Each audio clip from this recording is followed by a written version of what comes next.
Blog Talk Radio. The motherfucking saga continues. Yo, what's up, world?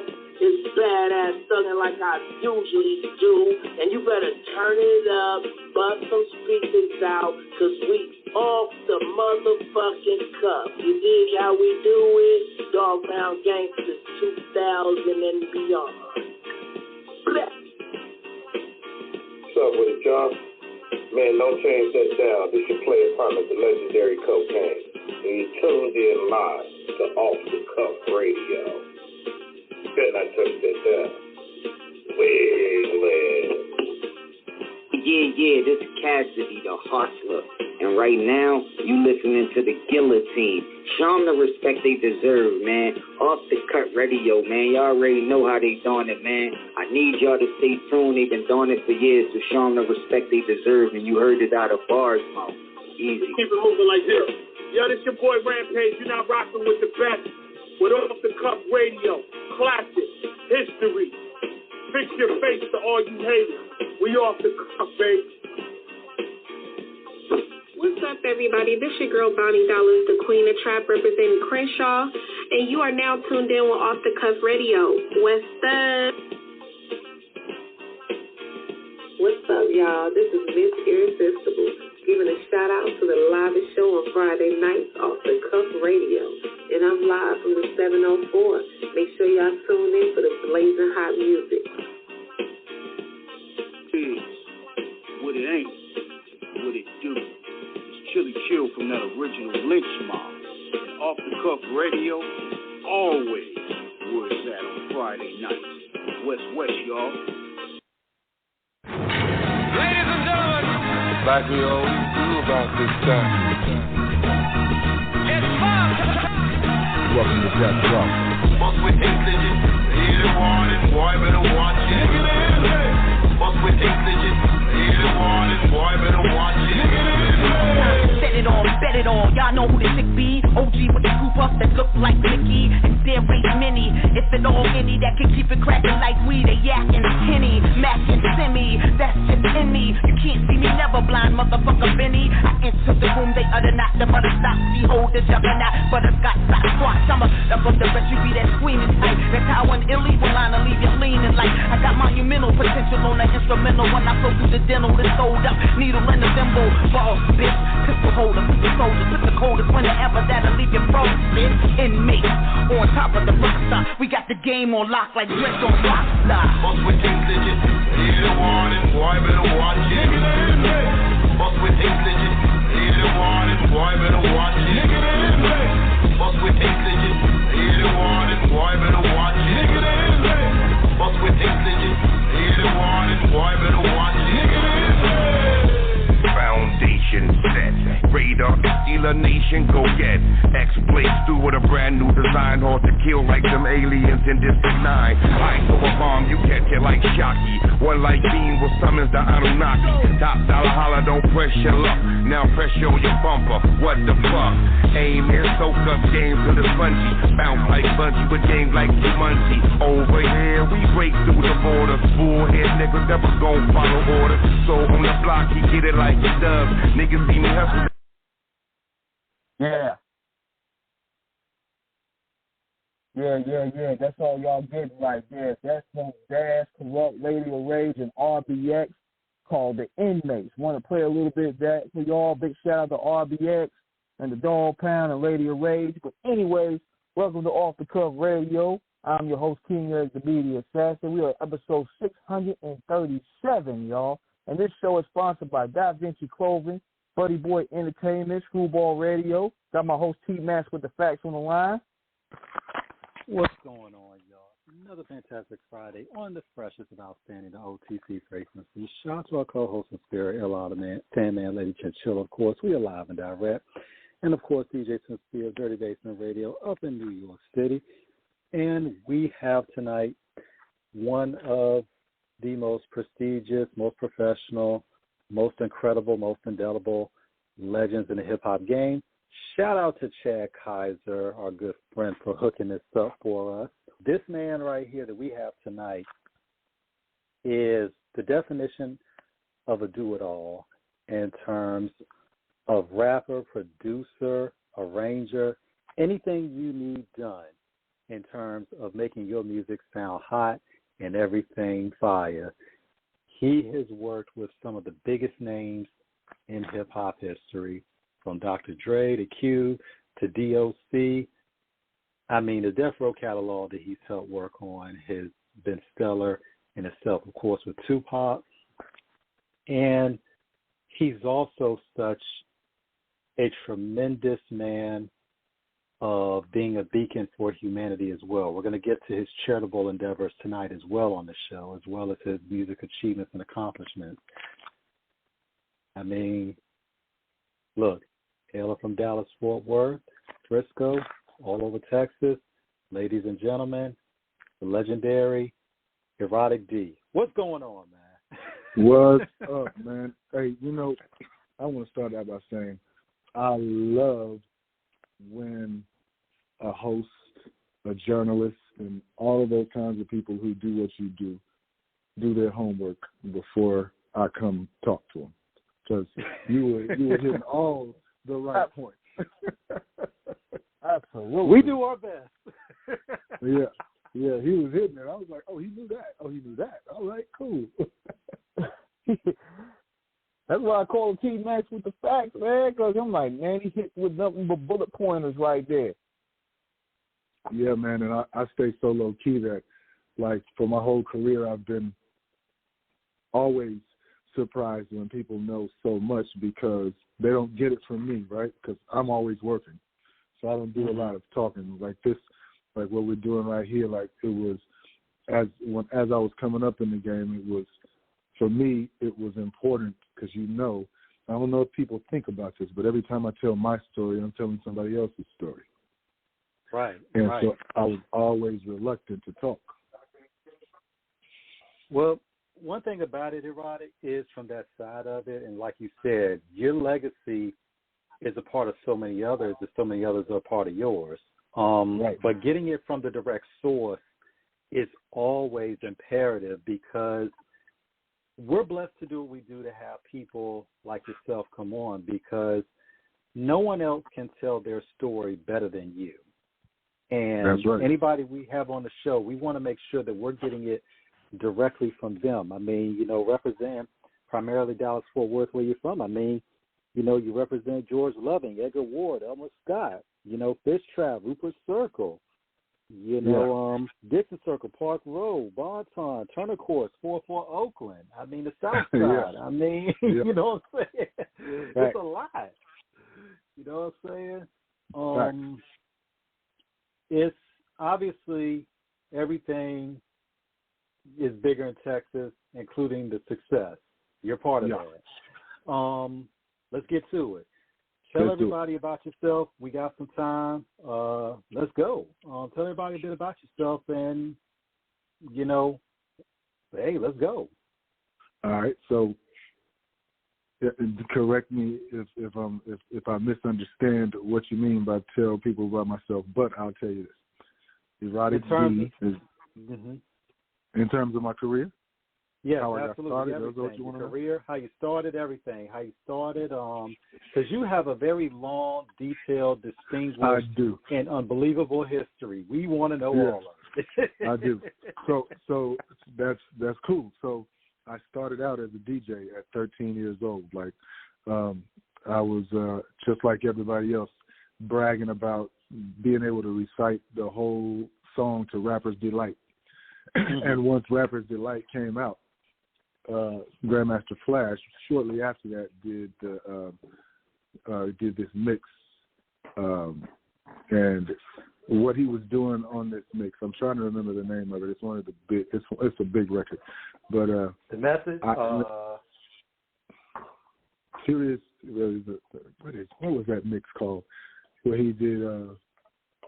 Anyway, man, it was inspiring what he was doing with the cuts and the scratches and all that. So I took it upon myself to teach myself how to do that. And at 13 years old, I just started practicing not 13. I would say about 11 or 12. because at 13 is when I started actually throwing parties.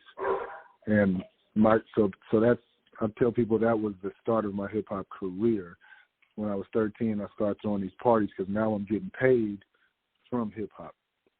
And it was at one of those parties, you know, as the DJ, you're watching all the dudes, you know, dry humping the girls, everybody getting the dance slow, and you're the reason that dudes are getting lucky that night if you play the right record at the right time. And so when I'm playing a record one night, I see people go crazy over it. And I literally said to myself, I can make that record. Now, this is coming from a crazy-ass 13-year-old who ain't never, I had never even seen an instrument, let alone know how to play an instrument, but I just knew that I could make something that people liked. And I knew that I would start by dissecting those records. So I reverse engineered every big record at the time. And I had to because that's how I found out what certain instruments were. When they were missing, I would go to a musician and say, what is that sound right there? Sometimes it would be a guitar, but you could do so many things with a guitar. I didn't know, you know, you put a pedal here, you put an echo there. So people were just like, you know, letting me know what these things were when I was pointing them out. And that's how I started understanding what it took to make a record. And if you listen to my production, you know that it sounds real full. So I learned early that I had to fill in space. Then I had to learn how to leave space, you know. So it was just a bunch of trial and error because even though everything is big in Texas, we also were last. We were last on the hip hop, you know, thing. I was in time, but my area wasn't. Like they weren't. I saw a interview by my brother, Doc DOC. Yes, sir. Legend, all the Mr. smoke. Curry. And he said something that I could also say, because he said as a rapper, you know, he was saying, yeah, there were other people in Dallas rapping, but they weren't as good as me. What it was like with me, like there were other people doing what I did, but they weren't. I mean, I sounded like I had already, you know, had been doing it for a minute. And luckily, I had the support of my whole city, Metroplex,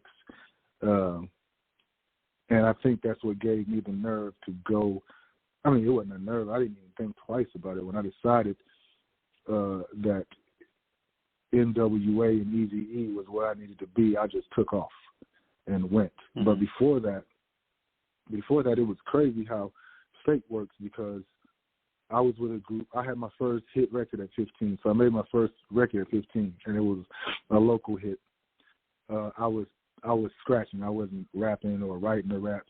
I did that on the second album for these guys. I did everything.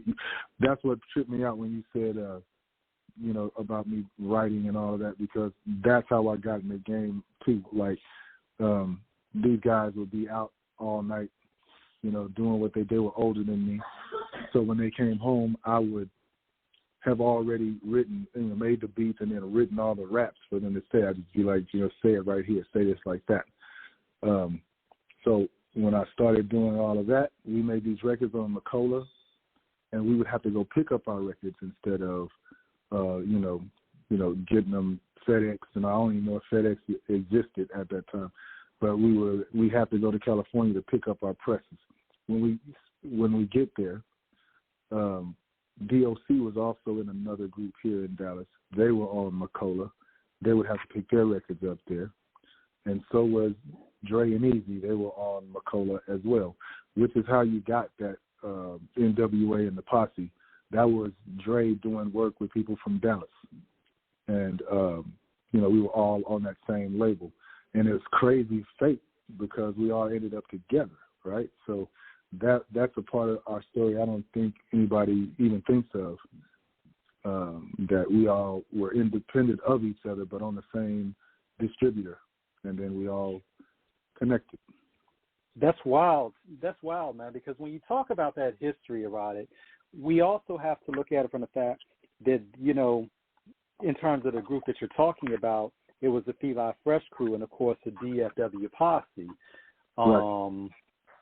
So when we go to that area of it, especially on McCullough Records, shout out to our good friend Doug Young, Uncle Doug, and of course, Lonzo, Williams, and of course, DJ, Arabian Prince. We had them on the show as well. We got a lot of history about it. As you said, Erotic, you being in Texas, while, y'all may have been the last to catch it, when y'all caught it, y'all made a hell of an impact because you got to think about it. Rap-A-Lot was coming along in the, late 80s. Shout out to Jay Prince and the whole Rap-A-Lot family. Of course, this guy, Robert Earl Davis. Some of y'all know him as DJ Screw. He was beginning to, kind of get his sound, out there. So Texas was beginning to lay it down in terms of, y'all entry. Coming to California on McCullough, obviously, you all are still new in the game. NWA, the NWA and the Posse album comes out in 1986. Straight Outta Compton will not come until 2 years later. What was it like in terms of those early years, in terms of you all just finding your way and you coming from Texas to California? What was that like in terms of that adjustment? California was a huge adjustment, but I'll start in Dallas. Around Dallas, we were all friendly. Erykah Badu, me, DOC, who else was? Vanilla Ice, all of us were friends before anybody got famous. We were all doing shows together. We were all doing the radio shows together. We would pass each other at the radio station and talk about our music and, share our music with each other. So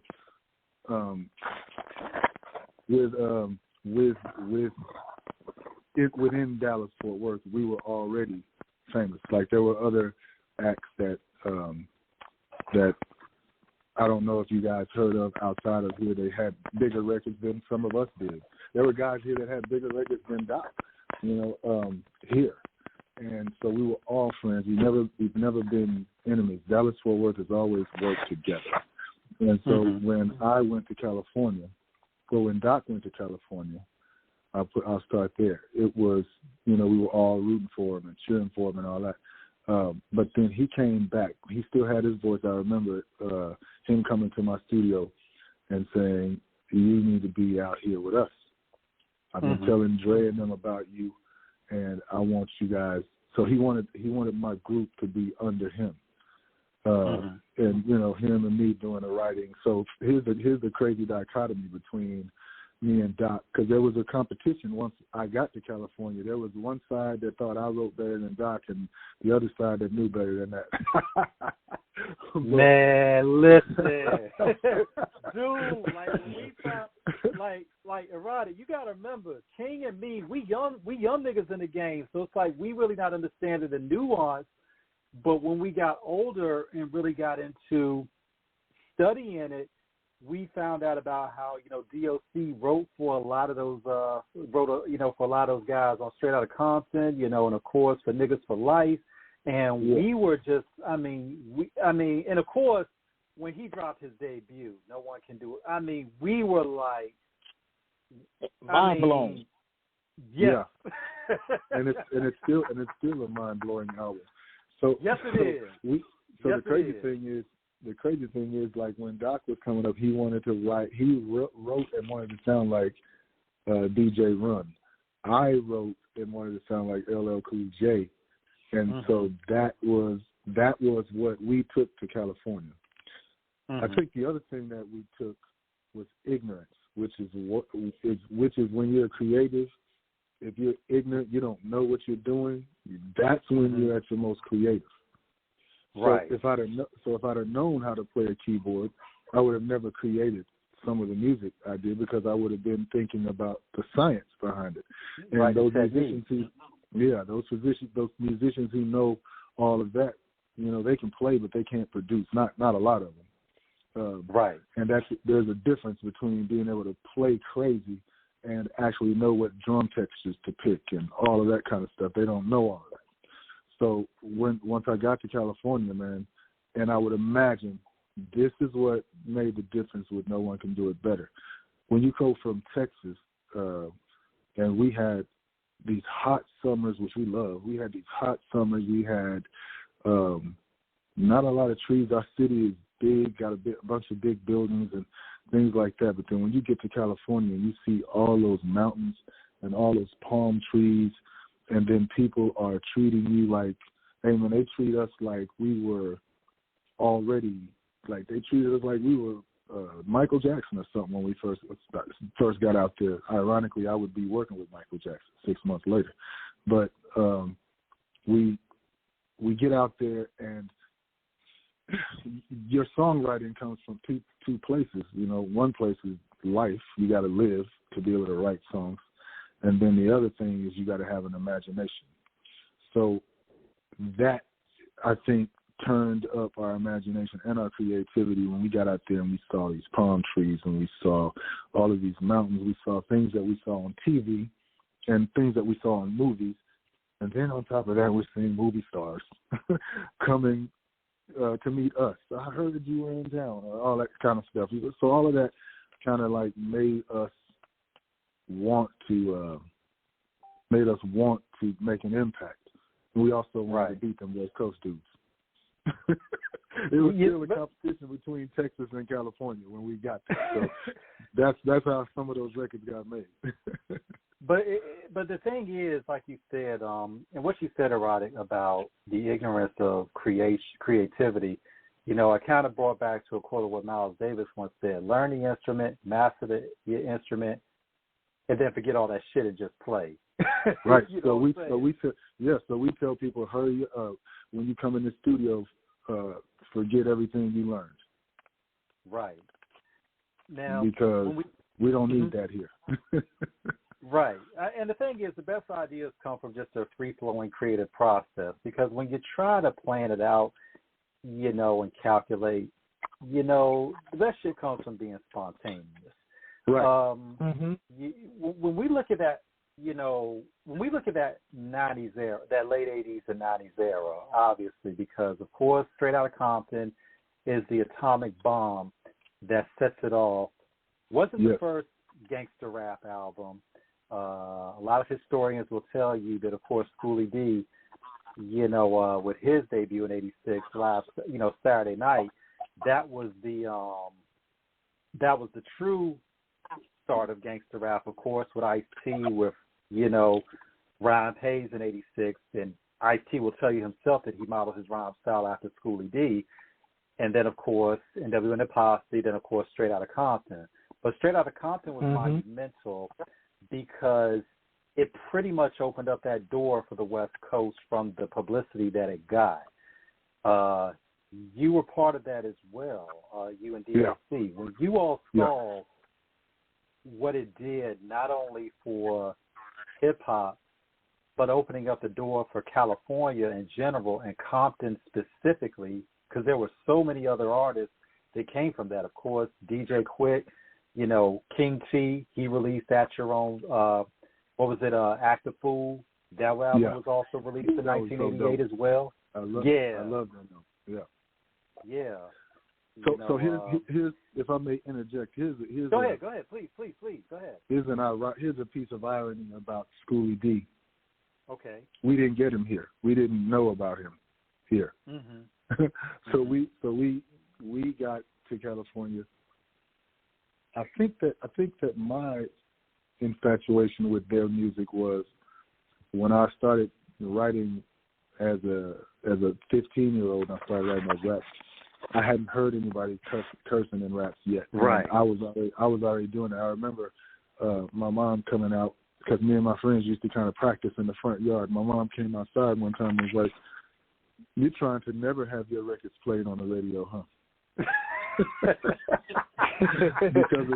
because my mom had heard me cussing, and I never cussed in front of my parents, and still right. Understood.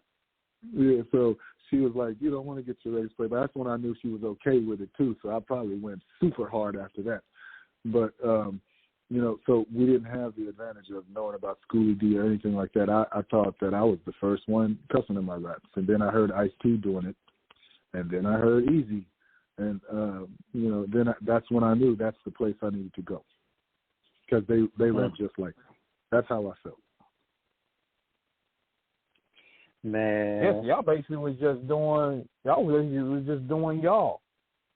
Yeah, it was just the universe and fate dragging us all together, for real.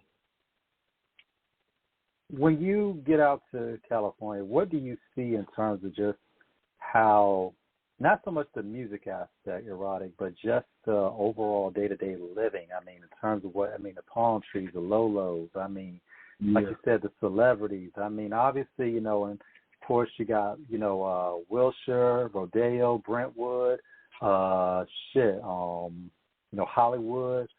I mean, we get into Compton, you got go ahead. Mm-hmm. The first thing I did when I got to California, I had the big Motorola brick phone. And man, the flip phone.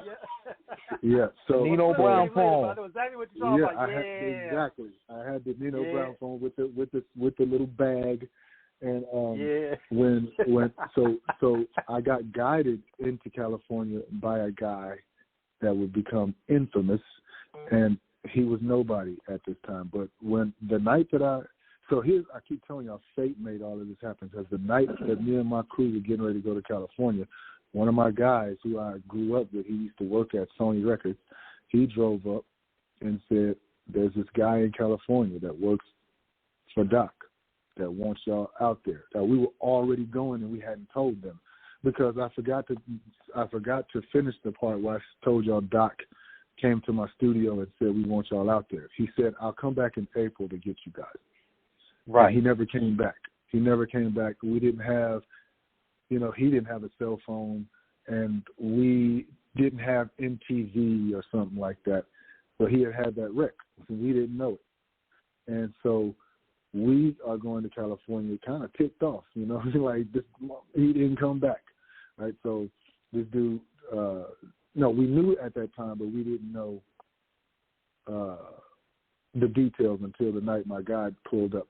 So that's how we ended up going to California. Doc didn't take us out there. Nobody invited us.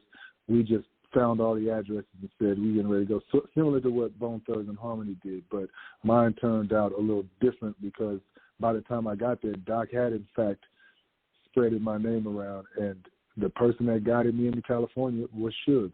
And he had never been in the game before. He was just getting ready to start with this Future Shock label that him and Doc wanted to do.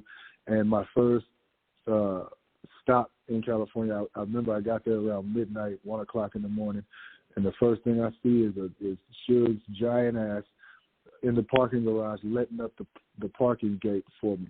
And this was on Wilshire Boulevard, so my first stop in California was Beverly Hills. It became Death Row Records, but it wasn't when I got there. Yeah, now to give I was just gonna give our listeners context, Erotic, because a lot of people don't know this history if they really haven't studied it. So what Erotic is talking about, y'all, Future Shock Records was the name before Death Row would come in, and this is what he's talking about when he met Suge. This is when Suge was coming off of doing security, and he was getting ready, of course, to go into the record game. Of course, this is where Dick Griffey also had given him tutelage, and this is before the whole, this is during kind of the precursor to the Harry O in terms of all, for those that know, all of it. Y'all know the whole story with all of this. Go ahead. So actually, I did business with Dick Griffey before they did. So since I was 19 years old, I have actually owned my own record label through Dick Griffey. Through he gave me a distribution deal almost immediately getting there.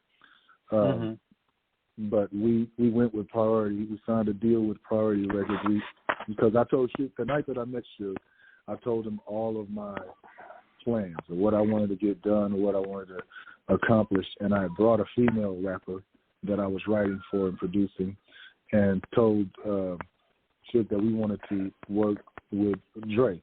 Now, Dre wasn't the Dre everybody knows now. I just knew that the dude sounded like me in the studio, and I wanted to get with him. I also knew they had the machine behind them, something I didn't have. So Suge, instead of taking us straight to Dre, he took us to Brian Turner. And Brian Turner Priority. gave us Priority Records.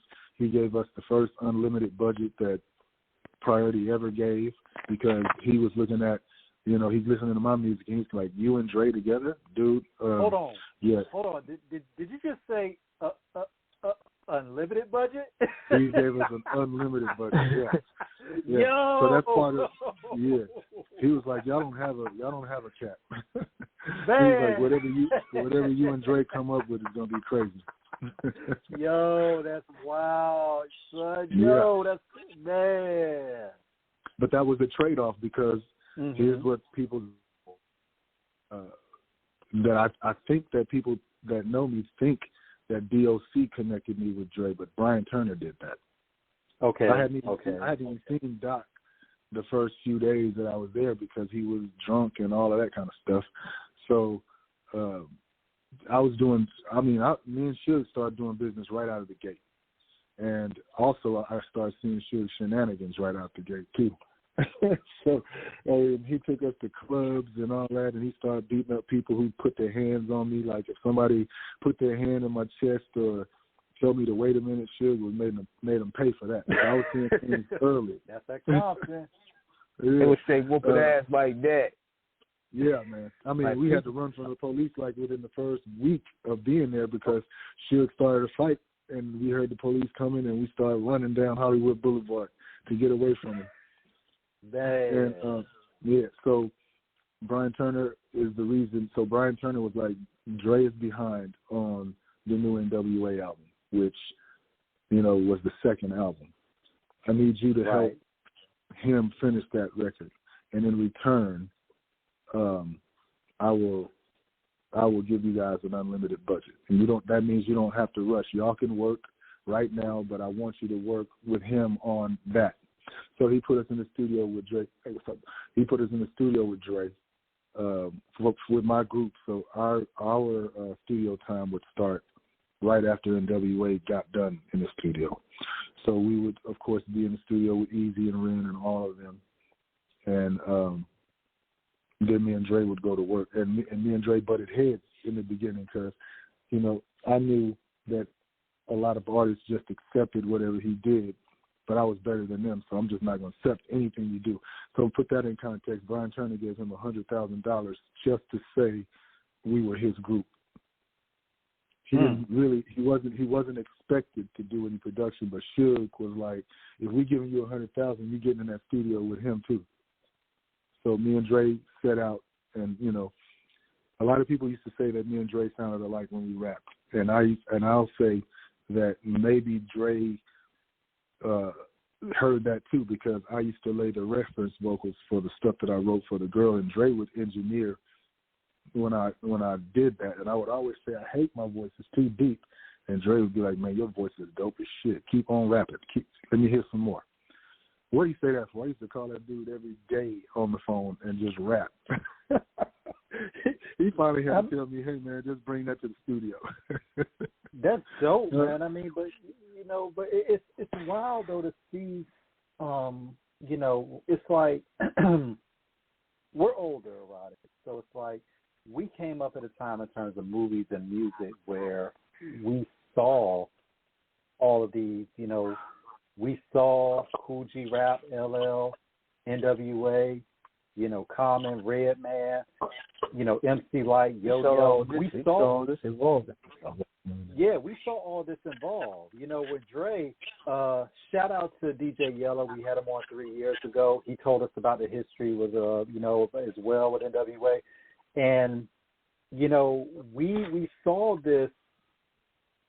Did you all know what you were doing at the time would not only be classic, but it will become culture defining? No, man. We were trying to laugh. That was it. We were trying to make music we liked. And we wanted to say the craziest thing we could say to make people laugh. And that's how my part of it started, Suge used to make me write songs dissing people. There's so many diss songs I wrote that y'all would never hear, and one of them was on cue. Oh, Lord. Oh, yeah, we recorded it and everything. that's when Brian Turner called me into the office and was like, "Listen, man, I heard that record you did on Cube, and he heard it too. Cube had gone into, and I don't know how he heard it, but he had gone into talk to Brian Turner because we're all, now Cube is solo, so we're all on priority. NWA, us, Cube. So Cube told him he was going to leave the label if they put that record out. And I don't know if he remembers that. Yeah, I don't know if he remembers that, but Brian Turner called me into the office because I was the writer and producer, and he said, "Hey, man, you do not have to do that. Don't get into those guys' beef," because Cube had just left when I got there. So they were like, "Don't get into those people's beef, man. That has nothing to do with you, and you know that's bad on them to try to get you involved in that. And if you don't get involved in it, man, don't forget you have an unlimited budget. You can do anything you want. Just don't do that." And, understood. But for me it was a blessing because I had actually told Suge I didn't want to do that, and Suge started with the you scared, that type of shit. So I went on and wrote it just to show him I could do it, but I was it was a good thing. I mean, I had moments like that throughout my career, like when we did Helter Skelter. Doc wanted to use some tracks by Dre that Dre didn't authorize. When Dre sent the cease and desist, I was like, yes, Lord, because we don't need that. You know, we're going to do an album that's dope without you stealing Dre shit. Stop using Dre as a crutch. That's what I was telling Doc at the time. And I never had a beef with Dre. So, but at the same time, as a producer, we let artists say whatever they need to say. So when he was dissing Dre on that record, I'm just fast forwarding real quick, but I'm going to go back. Understood. No, go ahead. There's a couple of times in my career that things that I did, there were a blessing when those things got slapped down because it's just me trying to do what the artist wants. Understood. Now, Now, go ahead, King. Go ahead. No, go ahead. Y'all do it. Yeah. Now the situation, because obviously, you know, Cube had left at that time, Erotic, going into 1990, late 89 is when Cube left. Yeah, 89. All know that story. From the movie, how much of the movie, from what you saw with it, really depicted that whole situation? Because you are even if you're not mentioned directly in the movie, you were still an integral part of it because you were in that circle. I was in almost all of those in real life. I was in almost all those scenes. I even had my own scenes with some of Suge's people where we would get pulled over outside of the studio that we were recording at and all of that. And, you know, and the way they expressed that in the movie is exactly what you were feeling in those days at the time. But I would say that a lot of the movie had it had accurate situations, but inaccurate outcomes. Okay. And I'm not gonna say they were lying about anything, but I felt like what I remembered wasn't what I saw. Dramatic license. Yeah. We understand. Right. Yeah. We talked to a few of our friends, and they said the same thing. Yeah. The movie was great. It was just like there was a couple of key scenes that I'm not going to mention that I was just like, that is not why that happened, and that is not where that happened, but that happened. It's not like that. Right. Understood. Say less. Right. But, you know, for people that are there, you know, we talked to Lonzo, when we talked to Yella, shout out to Cocaine, you know, Jerry Long. That's my buddy boy. Yeah, man. Man. That's one of my buddy boy. Yeah, that's a big homie there. Yeah, and of course, of course, Big Hutch from Above the Law. Uncle Hutch, a good friend of ours as well. Who's from Dallas? Yeah, man. You know, so it's like, yeah. So I mean, so we talked to them on and off air, and they told us the same thing, that a lot of the movie, you know, they took a lot of dramatic license with. You know, Yella said he enjoyed it. He's like, you know, for the most part, you know, there were some parts that were a little, you know, but he was like, for the most, he said he enjoyed it. You know. You know what was dope about the Straight Outta Compton movie, Fever, when it came out? You know what was dope for me? What's that? Okay, so I went to California to try and go to the premiere with Dre. And once I touched down, you got Battle Cat and you got all these other guys. They like my brothers. They love me to death. So these dudes all come. We're talking, and I started getting all of these requests to do these radio interviews, which of course were asking me things about the movie and about not the movie in particular, but the whole subject matter of the movie. What were those days like and things like that. I did Money B's show from Digital Underground and a couple other people while I was out there. But the cool thing about that was right after that, we had some of the guys from the movie, the actors, the Eazy-E guy, Jason, and the guy that played DOC. Yeah, the guy that played DOC, me and DOC did a sold-out show in Dallas, and it was called Straight Outta Dallas, of course. And they came on stage with us. They came to town to get on stage with Doc. That night was crazy. Scarface got on stage with us, fresh out of jail. He got out of jail and came straight to Dallas to get on stage with Doc. Erykah Badu, of course, she got on stage, and we had a great time. So that movie had a nice little trickle down to it for everybody that was there in real life. Man, there are many films, erotic, that they kind of tell. We've had many a film over the years to tell stories, like with Biggie, rest in peace. Tupac. Straight Outta Compton was one of those movies that it had to be told. In terms of it, because it for the group to be as monumental, for the meteoric rise, because you got to, and I tell people this, they were only together for 3 years, you know, but what they did in those 3 years, you know what I'm saying, and the tree that came off, and only 2 albums, and it technically only made 2 albums.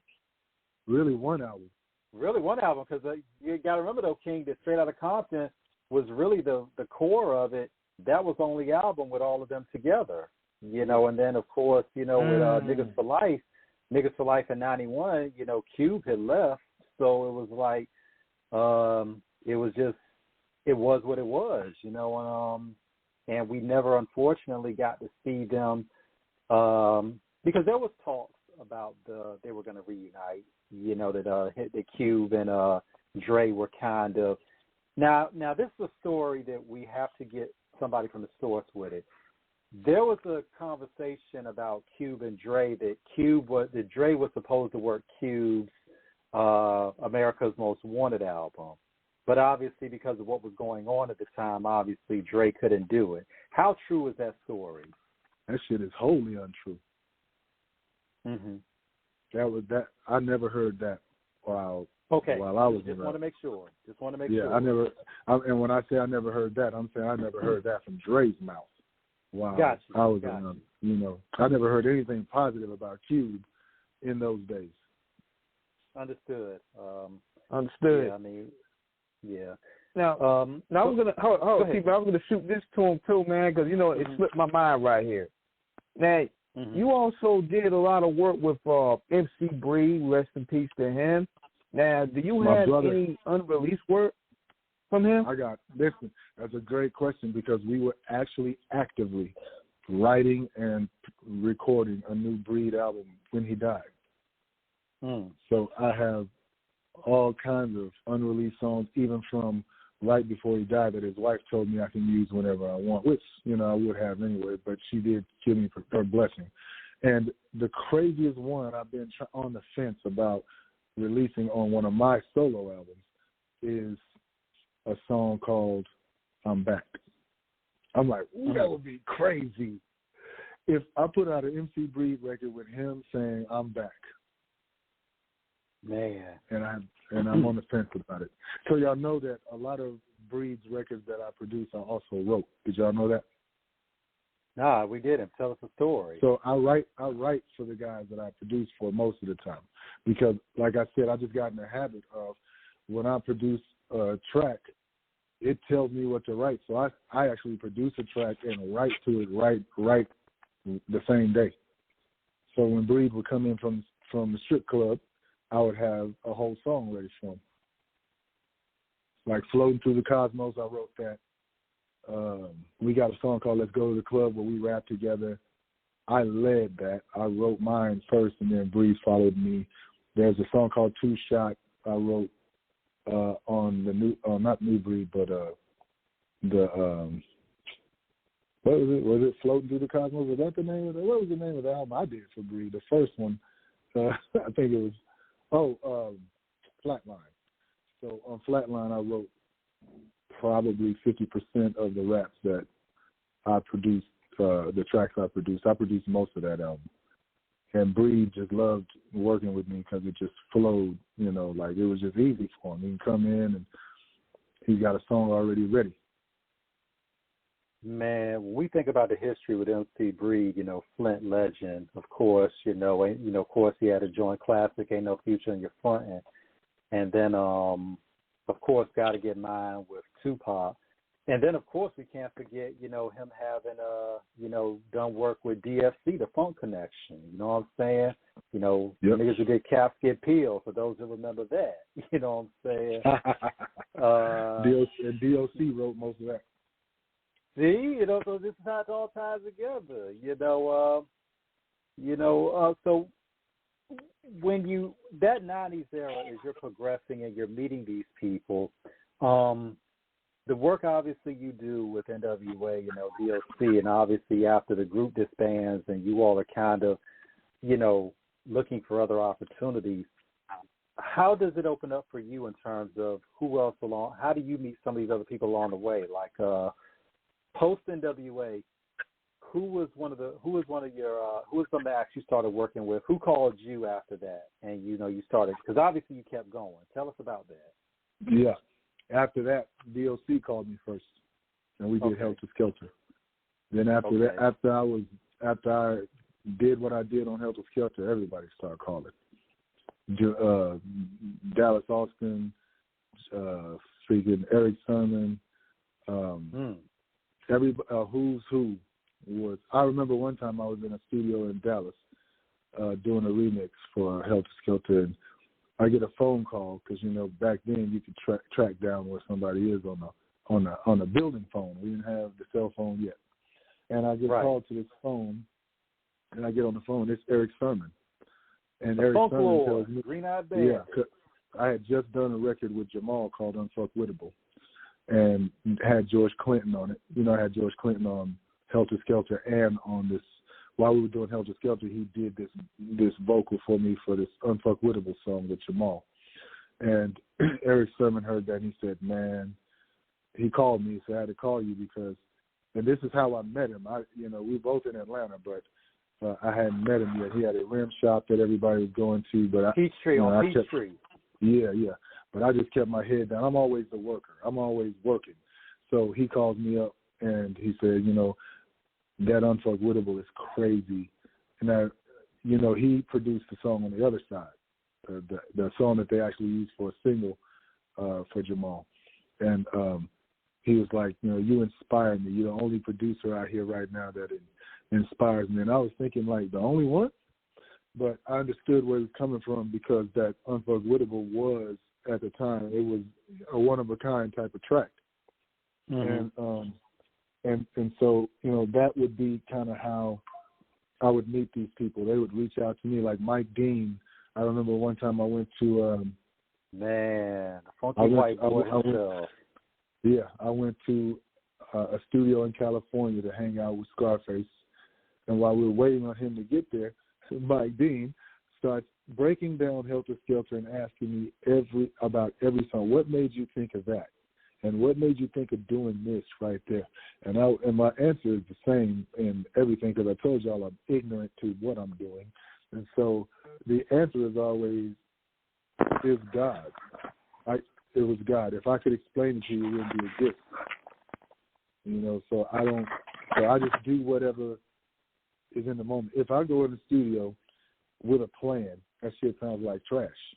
So I have to go in the studio with no idea of what I'm doing.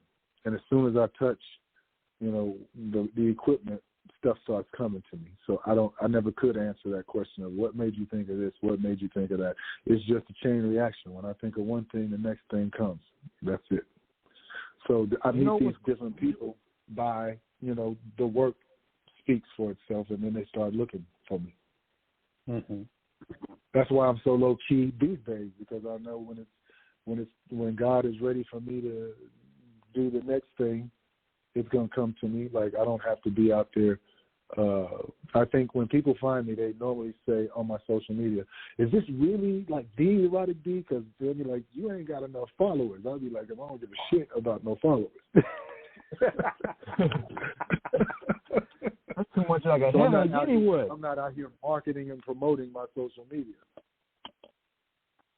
That's pretty much just something to have, just to keep in tune with family and friends mainly. I make your ass laugh on my social media. You just go, I say crazy stuff on there all the time, and I started recently sharing some of the new music that I'm working on.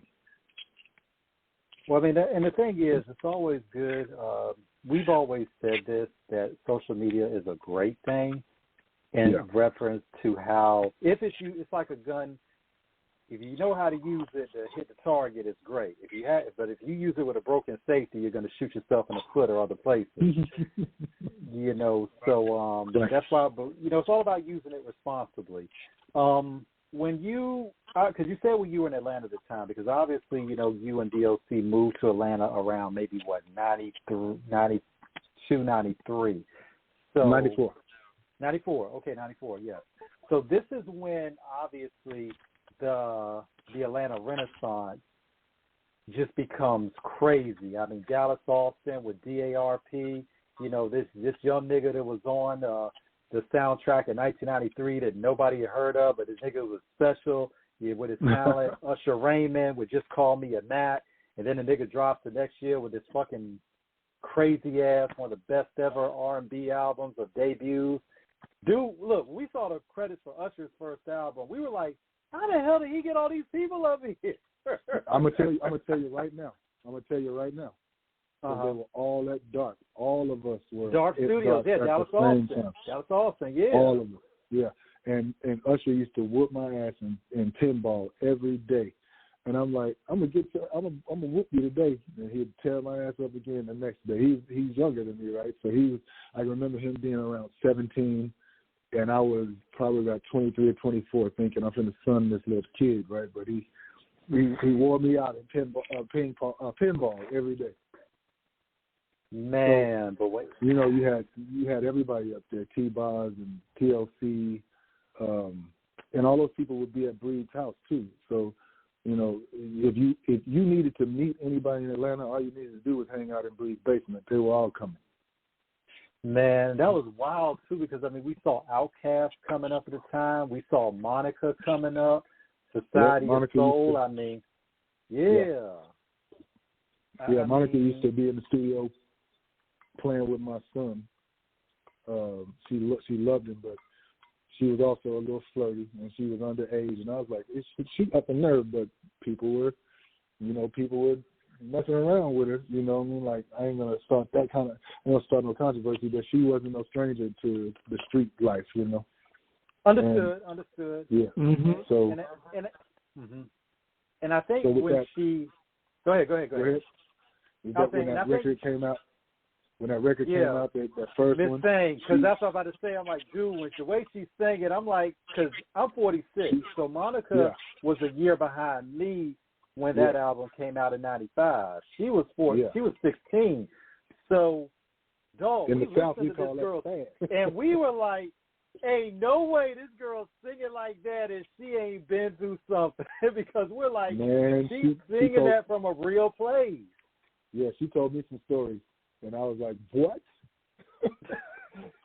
She a real one, that's for sure. Understood. what was Atlanta like in terms of just the atmosphere? I mean, in terms of Freaknik,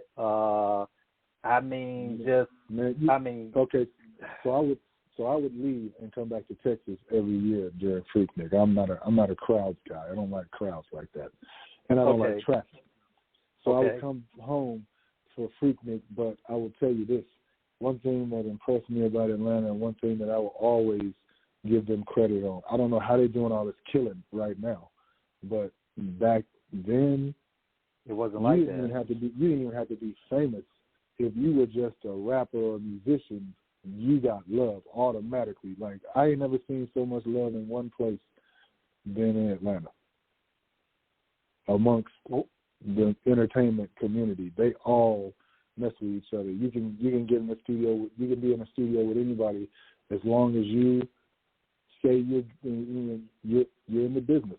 I've never seen anybody block anybody out. And that reminds me, a lot of people don't know Jazzy Faye was kind of under me before he broke out. Jazzy Faye and I used to hang out every day. I'd pick him up. He'd be in the studio with me. So on the Brand New Formula, that's him singing that Marvin Gaye. Da da da da da da. That's Jazzy Faye singing that for me. And I mean, but you figure Jazzy Faye was kind of like that. He was kind of like that bridge that was going to be part of that new Atlanta in terms of what because Lil Jon, of course, was part of it. He was still doing house parties back then, so Jon still hadn't quite broken through. It was still, this is like, 95, 96. Jon wouldn't break through till around 2000. Of course, Jazzy Faye would come later on. Shout out to my homies Jeezy, CTE, all of them, Jeezy and them wouldn't come until the early 2000s. Him, Gucci, so that's a later generation. Ludacris, all of them. We got to mention Jermaine Dupri. Yeah. So me and John knew each other back then. He was the A&R for Jermaine. And he wanted a rock group that I discovered in Atlanta. They played on Helter Skelter. They were called Voodoo Einstein. Okay. And me and John had a couple of conversations about them. But the group was all girls except one guy. And so if you hear Helter Skelter and you listen to the song where I replayed the Jimi Hendrix and Doc was just talking on it, that's all those women playing the drums, the guitar, singing. I think they had one guy, he played rhythm guitar or something like that. But they decided they didn't want to mess with Jermaine and them because they tried to get him behind my back. And the girls were like, we grew up with these fools and they didn't try to sign us until you start producing us. So we're going to stick with you. They were basically like, we're going to stick with you wherever you take us. And we ended up not doing a whole lot because they had some kind of internal things. I don't know what they were, but they ended up, disbanding that group.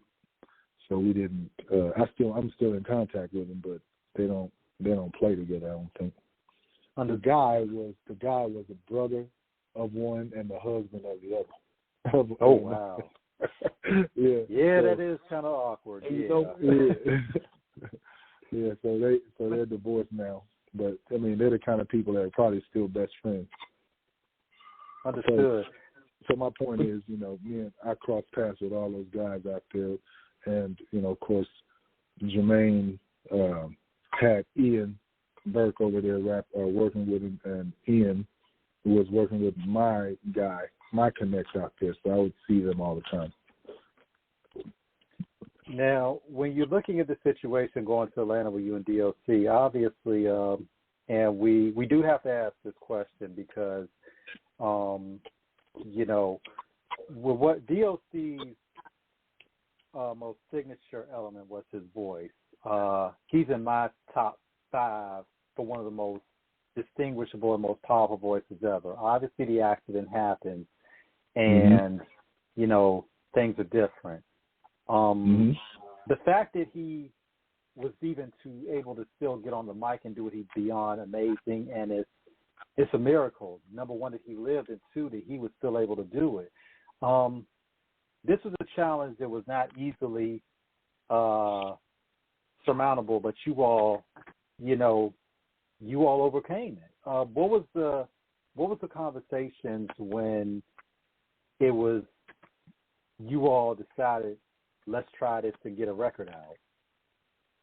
Okay. So it started out one way, it ended another way. Okay, we got time. Go ahead. It started out with DOC calling me and saying, I want you to help me do a new album. Now, he and I think in history, rap sees us as kind of joined at the hip. I think that most people think that that's where we are. So he called me. He was like, I broke away from, because I was actually the first one to leave that whole situation. So he called me up one day and was like, I finally broke away from death row, and I'm living in Atlanta. I got this deal on the table, and I need you to help me bring it on home. So Doc was being helped with this deal by a guy that Suge assigned to me when I first got to L.A., and that's the dude that helped me get to deal with Dick Griffey because he was working for Dick Griffey. So this guy, Wes, may he rest in peace, he took Doc over to Giant Records, and they offered $1 million to do this record.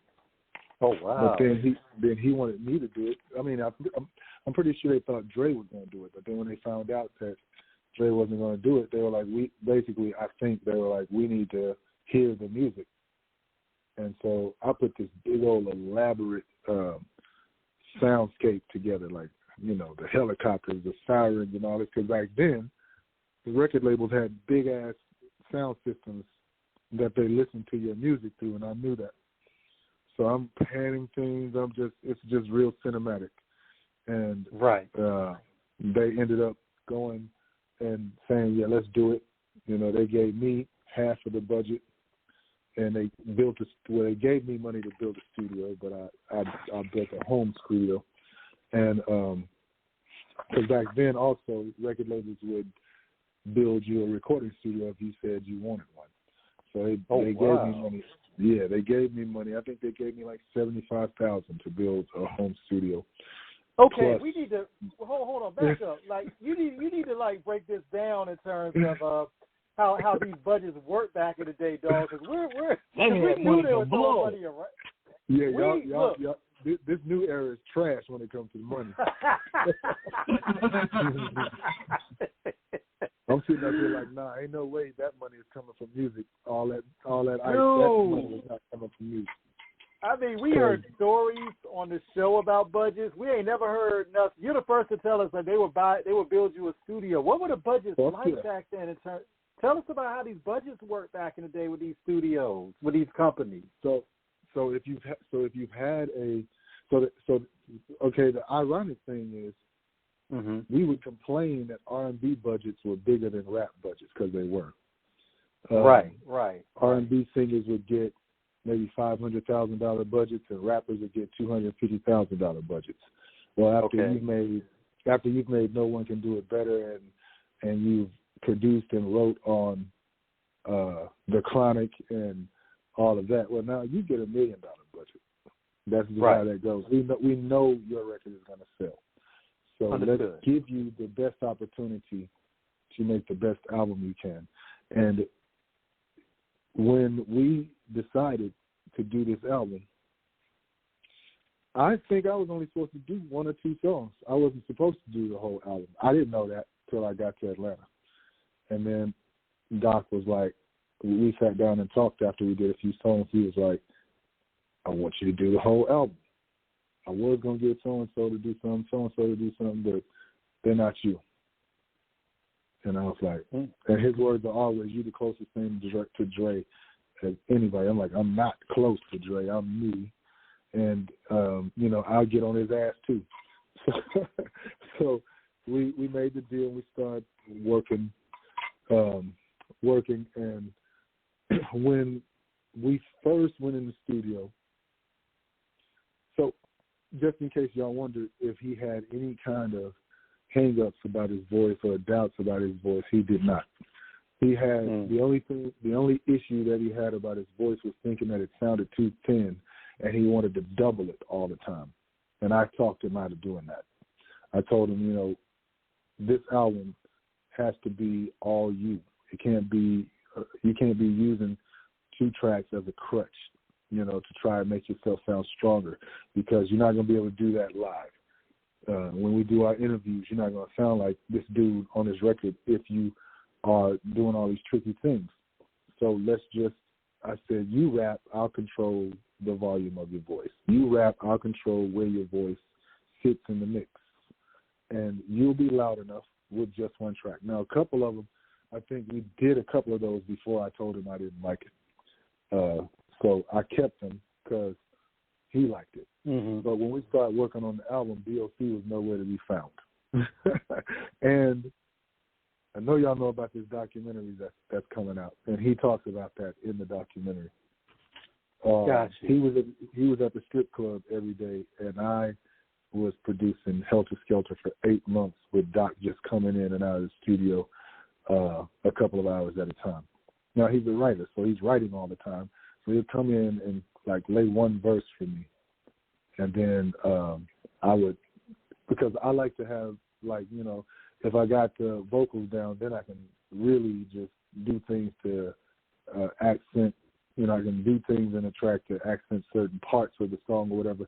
I like to do that with a voice already down. So back then, I wouldn't even finish a track until a rapper rapped over it, and then I would go in and finish.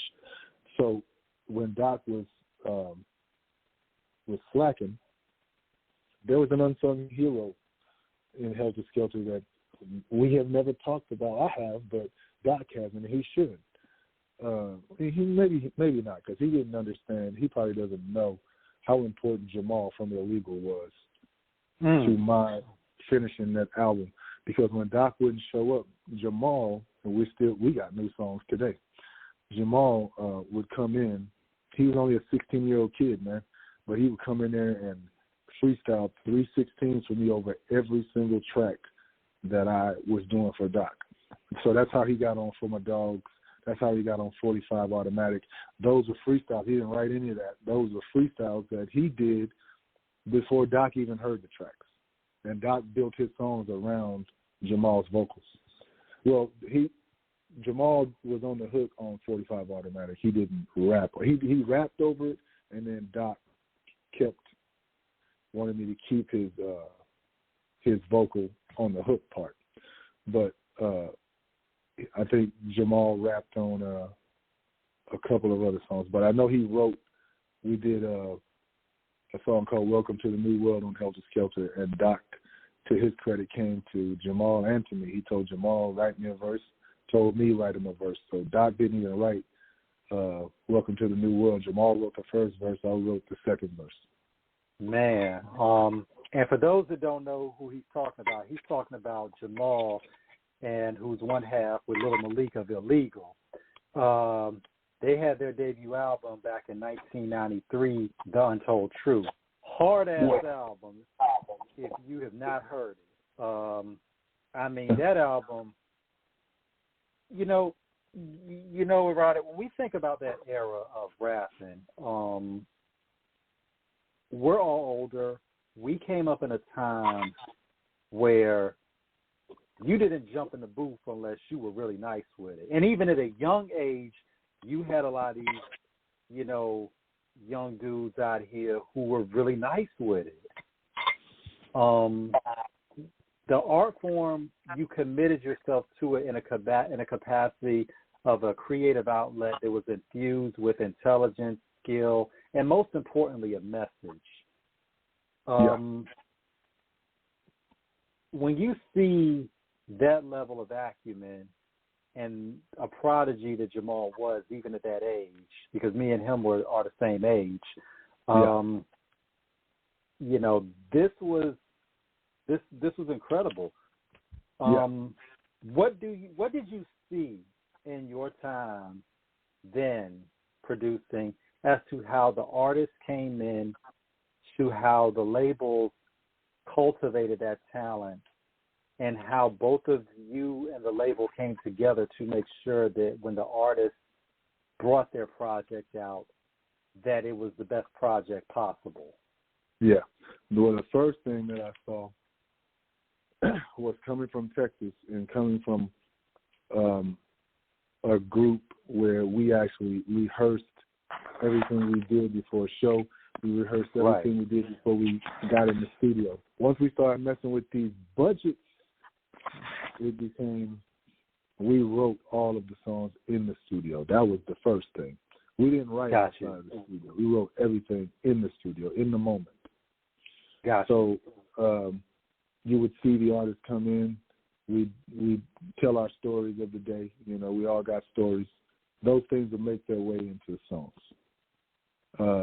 I think that, and if you're a producer out there listening, if you're an artist out there listening, you need to talk to each other, learn about each other, because that's how we make the track that fits the right person.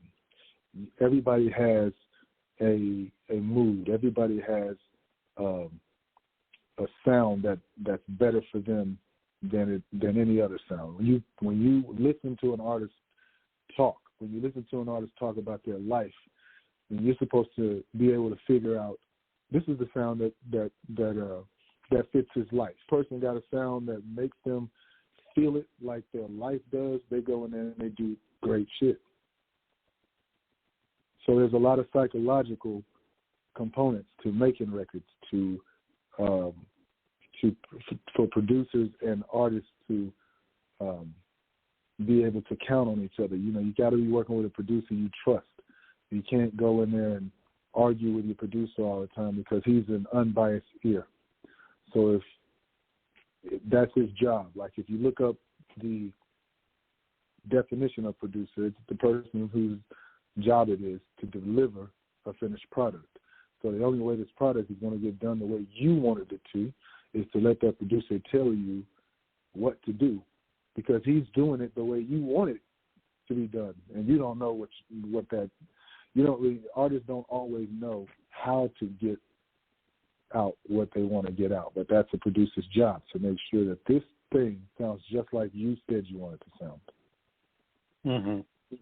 So you see that, you sit down, you tell stories, you have dinner with each other, you go on trips with each other, because you're getting to see how these people live and how they think and how they talk, and you make the music to fit that.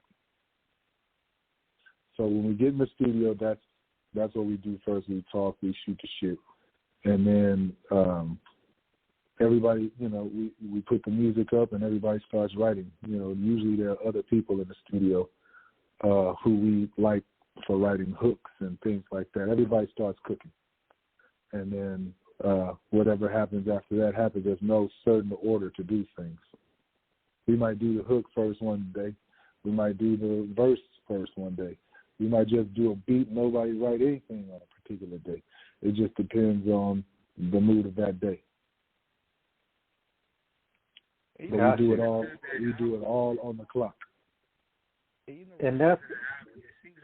And I think that's important, because there has to be a situation where there's a synergy, there's a creative unity that facilitates everything. We're seeing this day and time now with a lot of artists coming in that they're not necessarily polished. They don't know the history, which is essential, and there's a lack of understanding of culture, creativity, and most important, originality. What do you see now in terms of artists? A lot of these young rappers coming in today, what are some of them missing in terms of being able to maximize the most of their ability? They're missing the part where you got to live first. That's for sure. They're out there doing what these records make them think the artist is doing. So you're out there, selling your drugs, doing your drugs, and all of that. And I'm not saying everybody does, but I'm saying the majority of the ones I'm seeing, they're talking about that and all of that. What they're missing is, the focus, the sitting with it and doing it all day. I can't tell you how many times I heard rappers say, "Oh, I wrote that in 10 minutes." And, you know, sometimes we can write a hit in 10 minutes because you don't know what song is going to be a hit. But in all actuality, you got to put some time in this thing. You know, you got to put in your 10,000 hours. You got to learn from other people. You can't be the best artist in the room because if you are and you're just mid, then there's a problem in that room. What these dudes and ladies need to, what I notice about them, the biggest thing I notice is the ones who last. They might have come up fast, but the ones who last, if you pay attention, they always end up getting the old school guys around them. They might come in with just them and their little crew, but to last in this business, you got to have motherfuckers with experience around you. Absolutely. Absolutely. And if you don't have that, you burn out because who's gonna teach you how to have longevity if you never experienced it? If you never had to put out a record that flopped, how do you know how a person kept working until they had a hit? All you know is your record is a hit, and if you when you start slowing down, now you got to go back to square one and learn this game all the way through the. You know, in other words, you're gonna go through the paces one time or another. You got to do it at the beginning of your career. You don't want to do it after you had a hit. Yeah. That's how we get those one-hit wonders. And my humble opinion, you don't know how you did it, so you can't do it again. Yeah, and when we look at it, Erotic, we come at a time now where success is so instantaneous for a lot of these artists, but there's not always an understanding of the business, the aesthetics that come with it. We have a generation that are more consumed with celebrity than longevity. And, I mean, let's keep it real. In terms of the drug use, niggas was primarily smoking weed. Not saying there weren't a couple of cokeheads back in the day because we've seen plenty of it in music history. Right. But, you know what I'm saying, basically everybody was smoking weed. You know what I'm saying? Yeah. Nigga, you say back then you was doing coke, niggas looking at you like you crazy. And now it's like pills, coke. Leave the room on your ass. Nigga, it's like, yo, it's like, you know, you got niggas that are proud to be junkies, and we're looking at them like, and we come from a different generation, so we're looking at them like, the fuck? Like,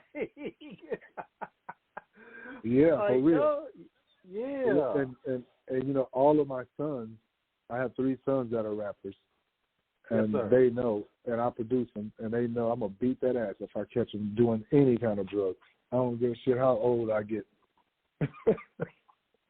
Well, but the thing is, that comes from a place of fatherly love and understanding what goes on in that industry.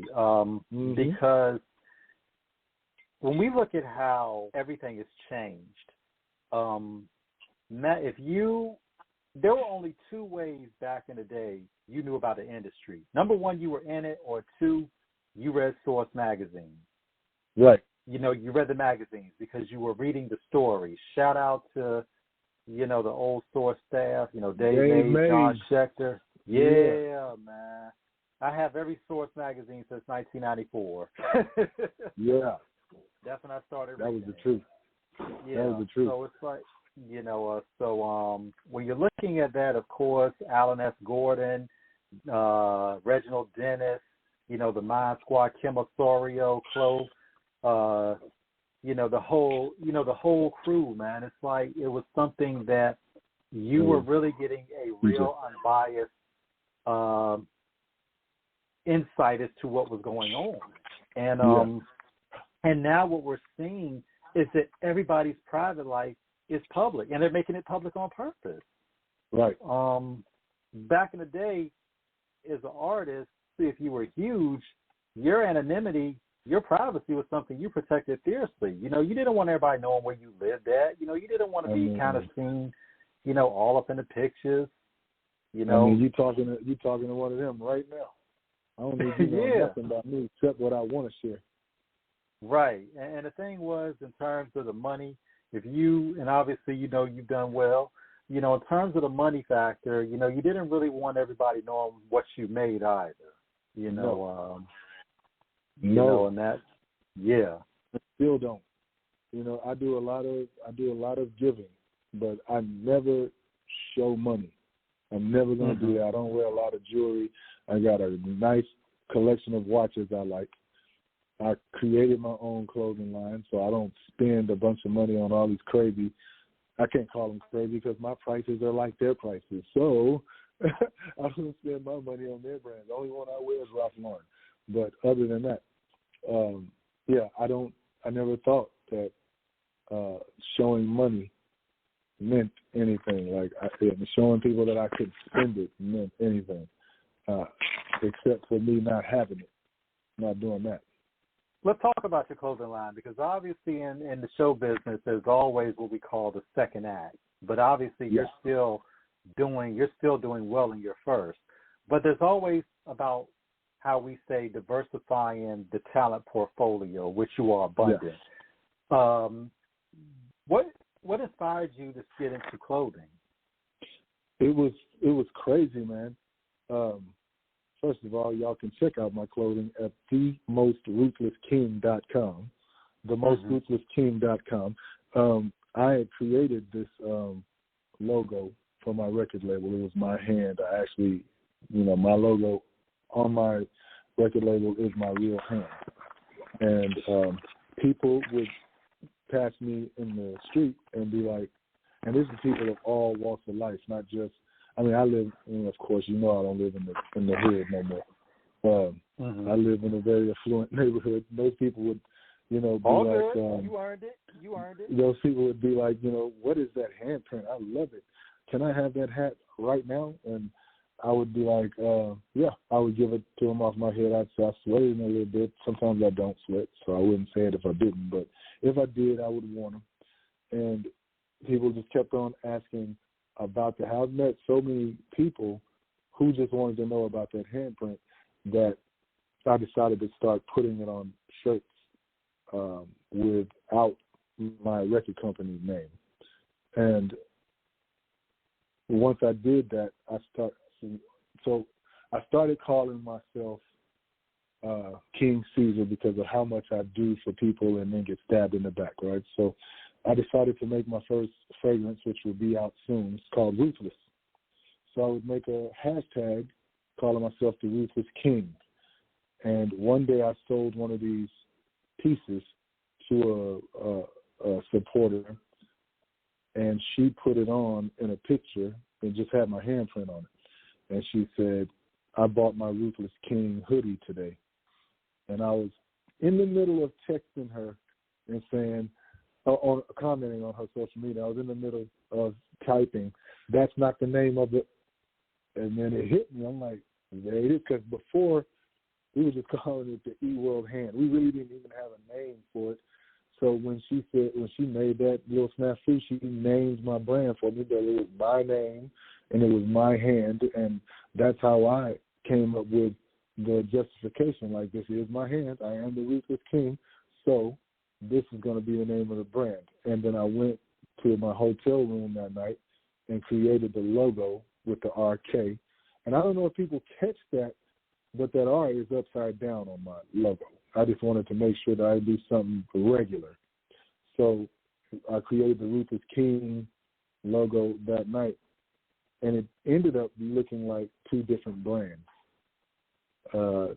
Because the way I did the logo, we use it prominently now on our clothing.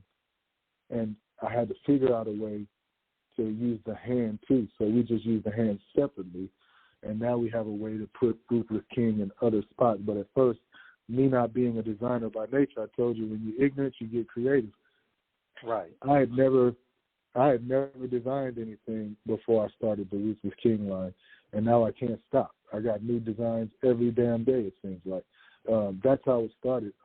Started from my record company logo being kind of catchy to people's eye, and made me want to branch out and build more. When I started having my patterns made, I own the patterns to all of my hoodies and joggers, and anything I create, I get a pattern maker to make the pattern.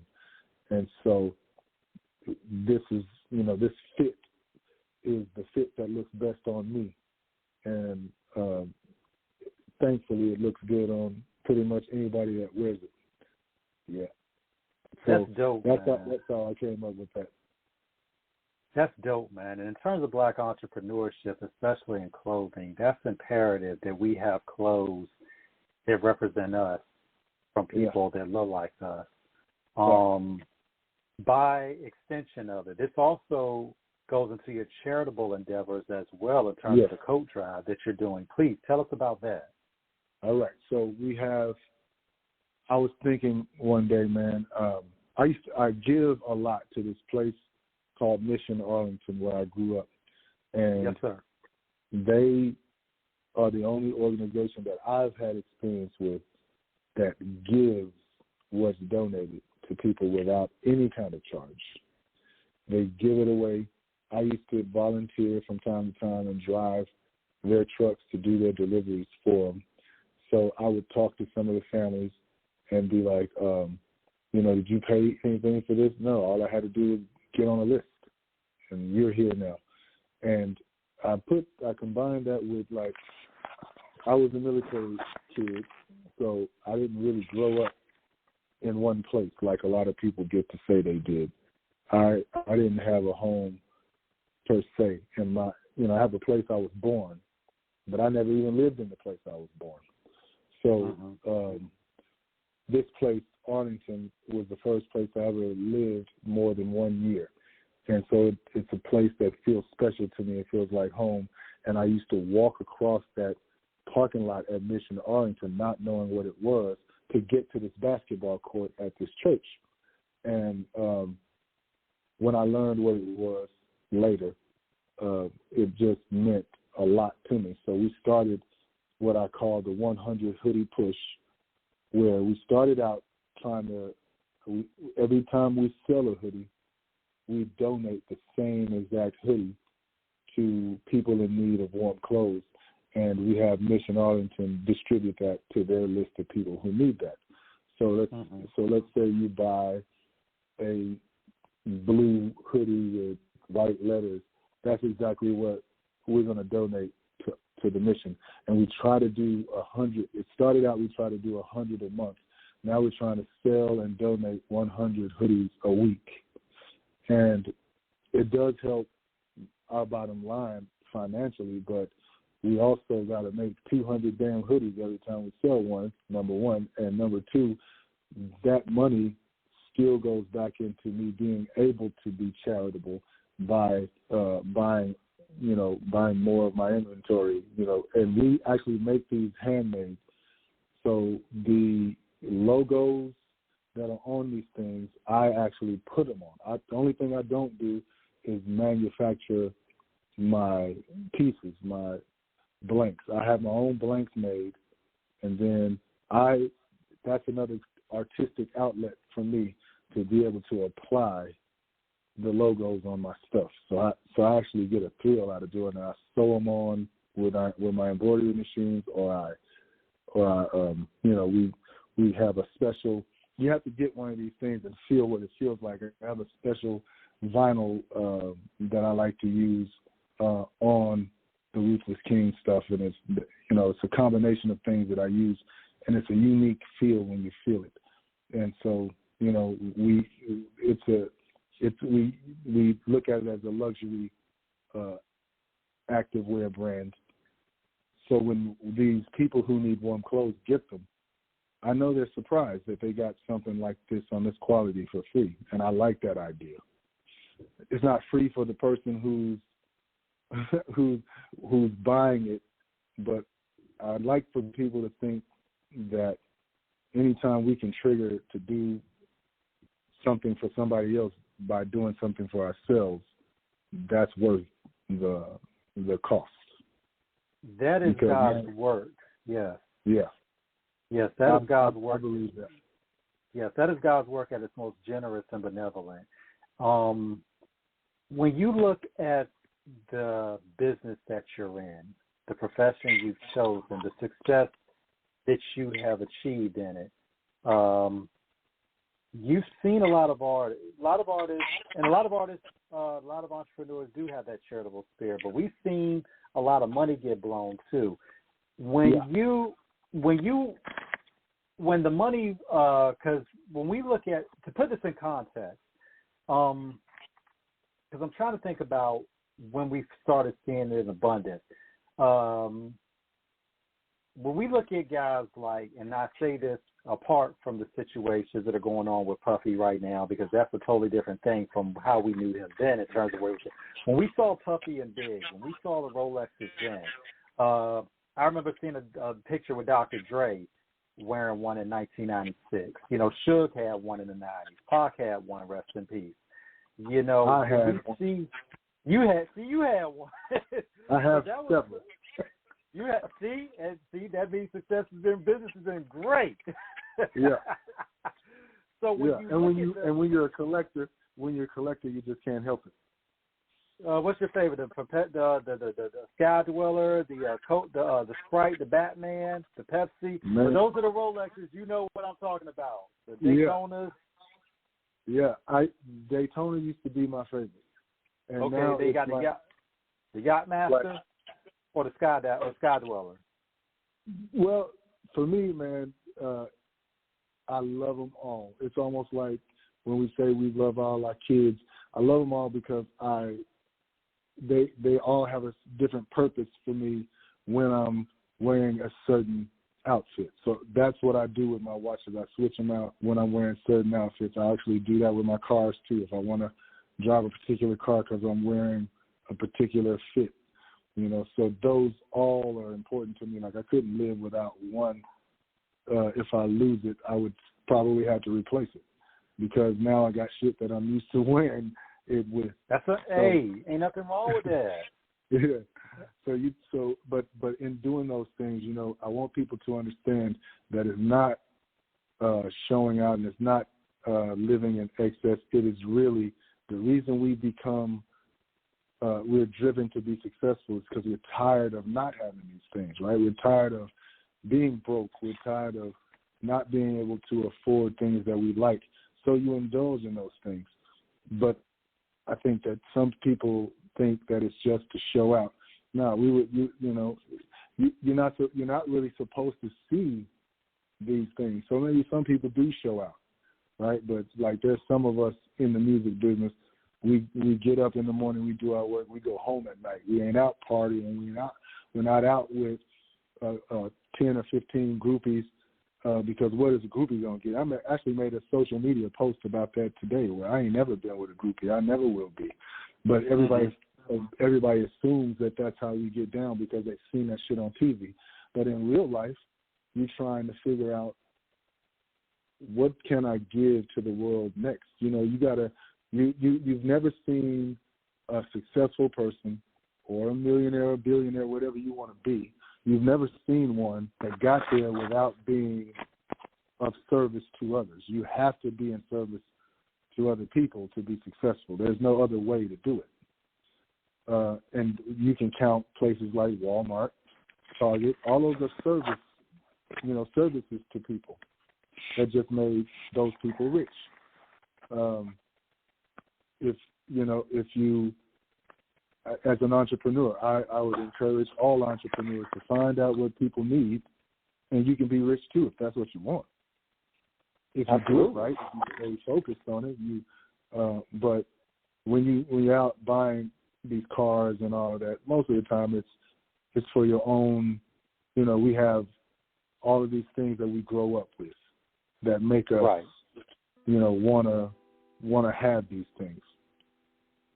For me, it was literally at the age of 13 when I started out DJing. Literally, it was because I got tired of having holes in my sneakers. I wanted to buy my own sneakers. Now I've owned my own sneaker store, and I probably got like 500 pairs of sneakers in my closet. I know that's because I don't want to ever have a hole in my shoe again. Go ahead. And for me to be able to command my life to be a certain way, I know it's not that easy for everybody. That's why I give like I do. I also have another thing called the $1 Million Push. where I discovered 10 undiscovered, unknown artists, and I invested $1 million of my own money into these artists to be able to record at their own pace. That's not something everybody gets to do. Even when you're recording in your house, you might be able to record your own pace, but it's not professional. It's not. You're not recording with other people who can tell you, hell no, that's not it. Or you're not recording with engineers that know where every plug-in is that'll make you sound like $1 million. We have that at my studios. And so my engineers work with these artists. And if you got to push investment from me, that means you got $100,000 to record an album. I don't let you spend it on anything else but recording. And because the recording process is so important. It is. So I don't let them spend it on anything else. You can't go and buy you a new car. You can't go. In fact, I pay the bill straight out of my own pocket, so you don't even have that problem. But they have 18 months to finish their first project, and we got the first round of guys finishing this project now. These people are extraordinary talent, and they get to be their own bosses. They're not signed to my label. They do not owe me repayment of this $1 million. All they have to do is do what they were doing when I met them. That's why it's called the $1 million push. We're just pushing them to be able to do more of what they were already doing. There were some requirements, like you got to be doing shows. You got to have music that was released. You have to have you have to be involved in your community. You have to be doing shows on the road too. So when they meet those requirements, this $100,000 makes it where they don't have to be going in anybody else's studio paying for anything. And my studio is $1 million studio, so it's the kind that you see on TV. It's a big boy studio, so they get to feel like stars when they're in there. And my engineers are there for them to tell them what they need. Your record is finished when you say. Your song is finished when you say. Your album is finished when you say. I don't judge them. I don't critique them. That's not my job. That's not what I'm here for. Because one thing I've learned over the years of being in the music business is I don't know what's going to be a hit. Nobody does. So even if I don't like it, it could be a hit. So I don't need to like it. You need to like it. And so we do that. I wanted to put, shout out to all my $1 million push recipients because they're working hard on their project. And I can't wait for all 10 of them to be done, because I executive produced them all. So you're going to see 10 albums plus whatever me and my sons do.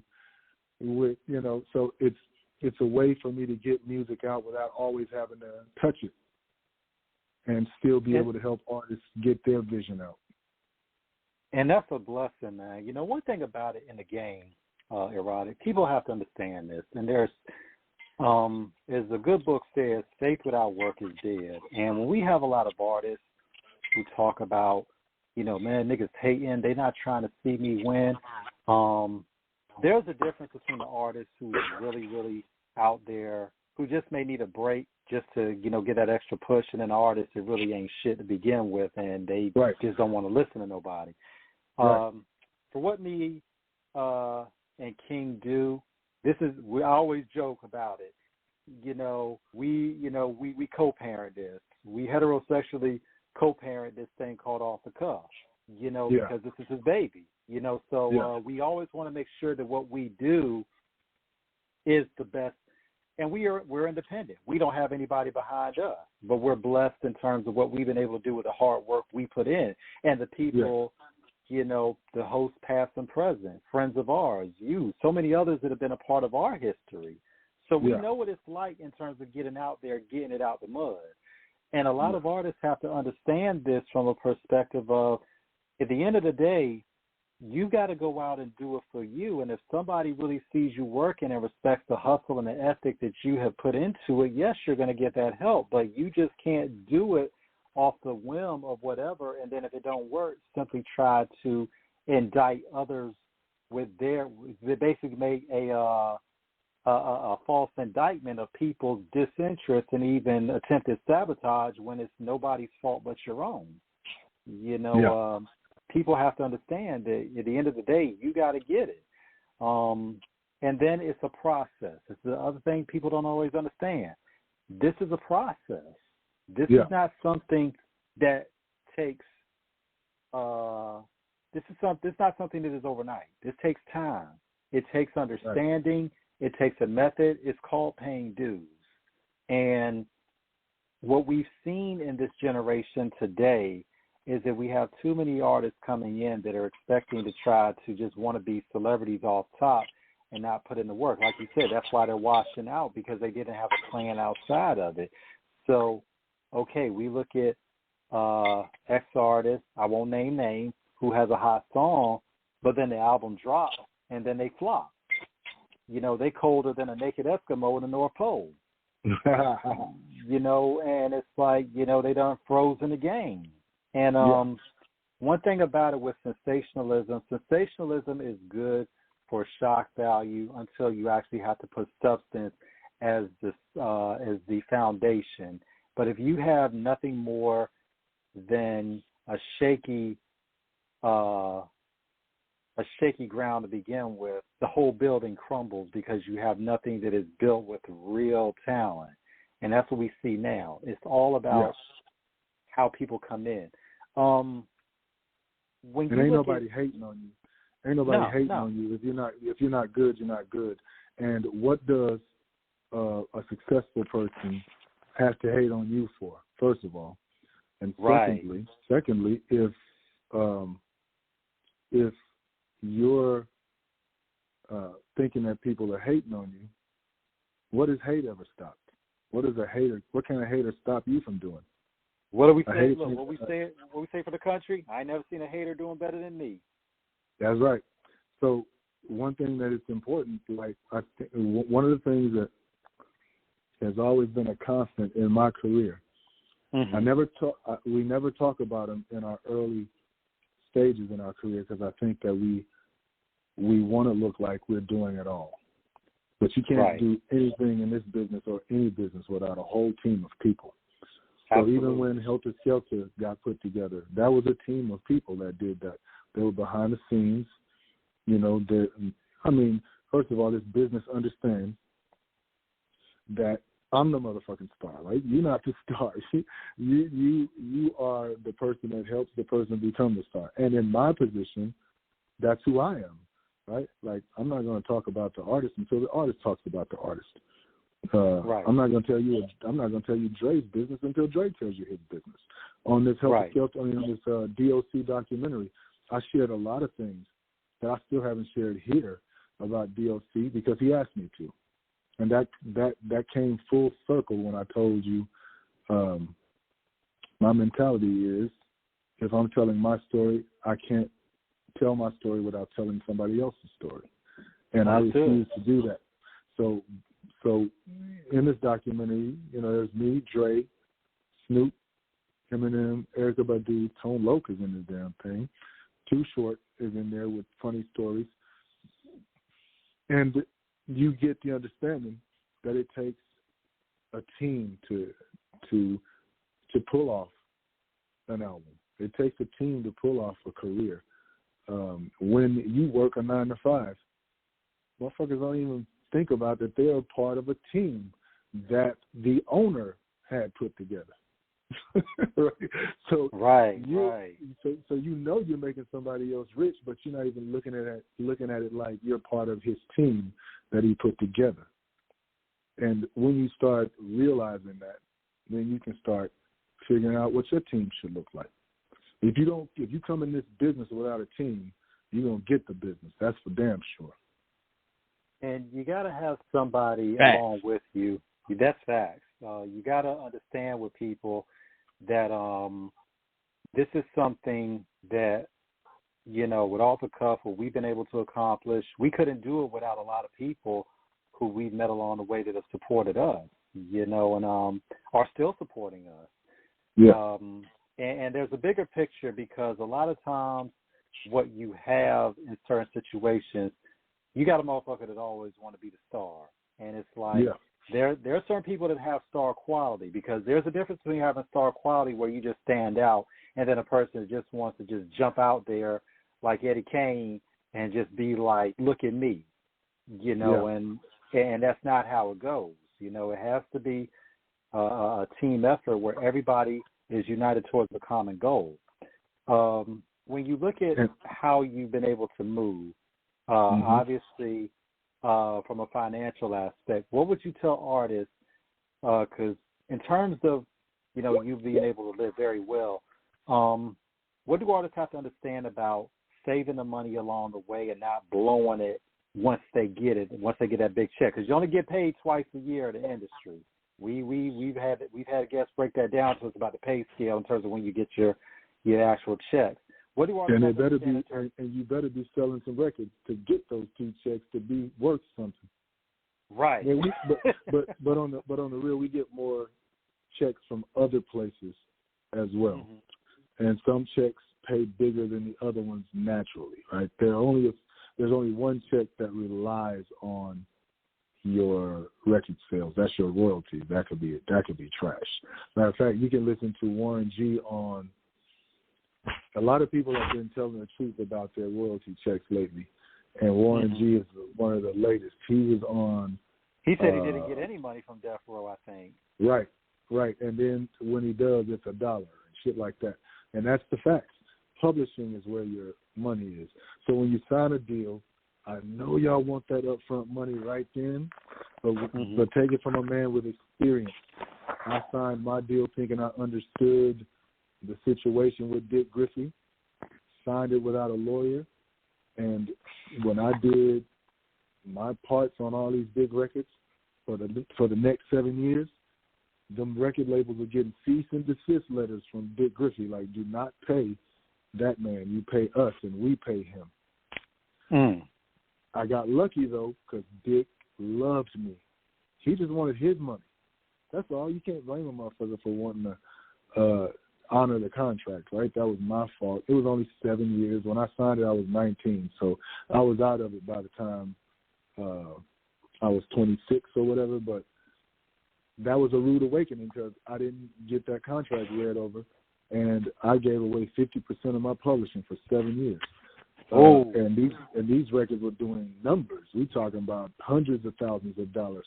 And you know what they would have to do, which was still a slap in the face? They would have to send me a photocopy of the original check along with 50% less of it, a check for 50% less. So they would send me, let's say if a check was $250,000, they would send me a photocopy of that check, and then Dick would have written me a check for $125,000. So as a kid, $125,000 for doing a record that I would have done for free. I mean, that shit was still great, but you still got that in the back of your throat, like $250,000, and somebody else getting half of it. But me and Dick talked about it, and I thought it was, it can't be shady, right? It's in the contract. You can have it redlined. But you don't know that when you're looking at, I just want money right now, I want fame right now. So I would tell you guys, you people out there, that lawyer is a part of that team I'm telling you about. Have that team give everything to that lawyer. And even when you want to do something for free, you can get paid on the sales. Free is only up front. But if somebody's going to be getting royalties and publishing, you want that. You don't want to sell that. That's worth money. But, yeah, so as far as taking care of their money, I would tell them, first of all, it starts with the kind of deal you sign, and to make sure you're getting all of the money you're supposed to get. If you want to get in this record business, this music business, you need to know that checks are not going to chase you down the street. You're going to have to chase down your checks. Nobody's going to call you up automatically and say, we got money for you. They do not do that. Don't ever let somebody make you think that happens. The only one that does that is your performance right organization. So BMI, ASCAP, CSAC, they will send you your checks automatically. But record labels, they ain't doing that shit. Your publishing companies, they're not really doing that. You got to call them and say, I'm ready for some of my money now. They'll be like, all right, you'll come on in the office, we got a check for you, because every artist has an account. And they can say, we're checking your account right now. You have such and such in your account, and we'll send it to you. I mean, yeah, so first of all, like any man, any successful person will tell you, spend less than you make. And if that means you can't go out there and get the newest Jordans, then don't go get them. Because when you scuff them up, they ain't gonna be worth shit anyway, and that money gonna be out of your account. Get that shit when you can get it. Don't get it just because you feel like you gotta have it. If you have style, you know how to dress. You can wear something from the swap, and people think you look fly. So you gotta have Ross that mentality. Be my spot. Huh? Ross be my spot. Shout out to Ross stores, man. Yeah, facts. So and I used Ross before. Like sometimes I buy things from Ross that look amazing to me, and why would I go spend 10 times more than that on this thing right here that I'm only going to wear a few times, with this combination or whatever. When you see my wrist, you don't know. Oh, he got something. He got a watch. He got stuff. But it when it comes to you got to know that you're not going to be on top forever. We can make money in the music business forever, but we're not going to be the best forever. We're not going to be number one forever. But you can be a working musician forever if you're smart with your money and your investments. Absolutely. It's the behind the scenes work. You know what I'm saying? When you look at guys like, Young Bird, reinvent himself as Hitmaker. Oh, my God. He's a great example of that. Yeah. Yeah. He's a great example of that. And just kind of being behind the scenes doing what he's doing. There's always, if you have the talent and the savvy, you're always going to figure out that's what a hustler does. He figures out how to reinvent himself. So we got a little bit of time left. Erotic, we got to throw this Hail Mary out here, too, because of the documentary. We want DOC on the show if he'll do it. Say that one more time. We got to throw out the Hail Mary. We want DOC on the show if he'll do it. Chad, I don't know if Chad still talks to Doc, but he was lining up interviews for Doc for a while too, so he might be able to get that for you. Yeah, or reach out to him on Twitter. He'll respond to you. Yeah. We'll holler at Chad. But like I said, we just you know him as well. So because we've got one part of the story with you. We definitely want to hear DOC's side of the story as well in terms of getting it from him. Absolutely. Absolutely. I also have the. Go ahead. Yeah, because I also gonna show him I got the physical. No one can do it better. Unscratch. Yeah, that's what's up.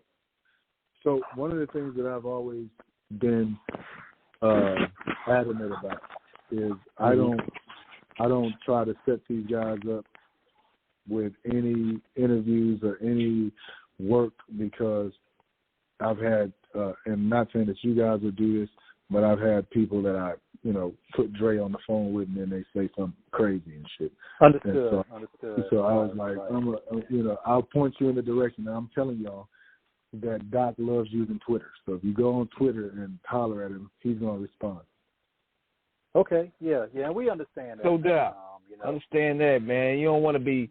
Yeah, you don't want to be caught as a middle guy to certain people because some people would just have a weird, vibrant energy. Dre was like, "What's up with your homegirl, man?" Because man. When I gave her the phone, she said, "How do you like being Dr. Dre?" I was like, "What kind of stupid ass question is that?"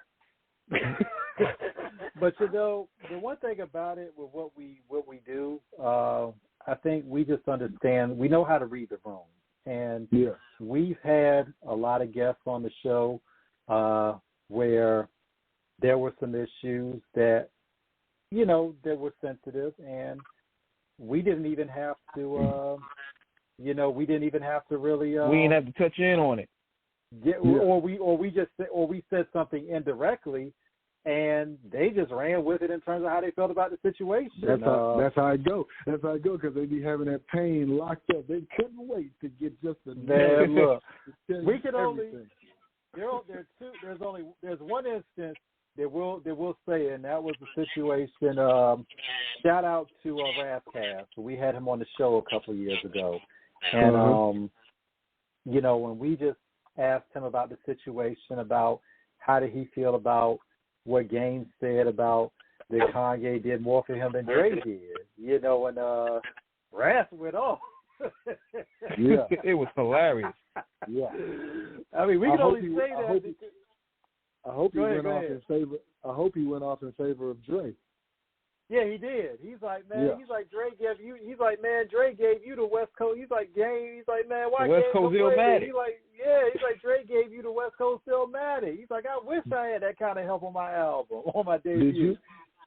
I tried to get with Raz on the album. He would have had it. So, have y'all seen the latest Drink Champs with Dre and Snoop? Yes, sir. I'm like an hour into it. Because if you listen closely, Dre shuts the game down indirectly about that Super Bowl performance and all of that. And I know Dre, so he was really addressing, the talk. You're doing too much talking. You know what I'm saying? Understood. He just shut him down in his own way that if you know Dre, you know exactly what he's saying. Yeah. And we thought that was disrespectful of Game to say what he said because it's like, you know, me and my bro, we talk off air about a lot of things, and we talk to a lot of people off air. But the situation, the only thing we will say about this with Game is that we respect Game as an artist. Times a lot of the stuff he does publicly because it's like, Game, you don't need to do that. Your talent is above that. You don't need to get out there and you don't need to go out there and burn bridges.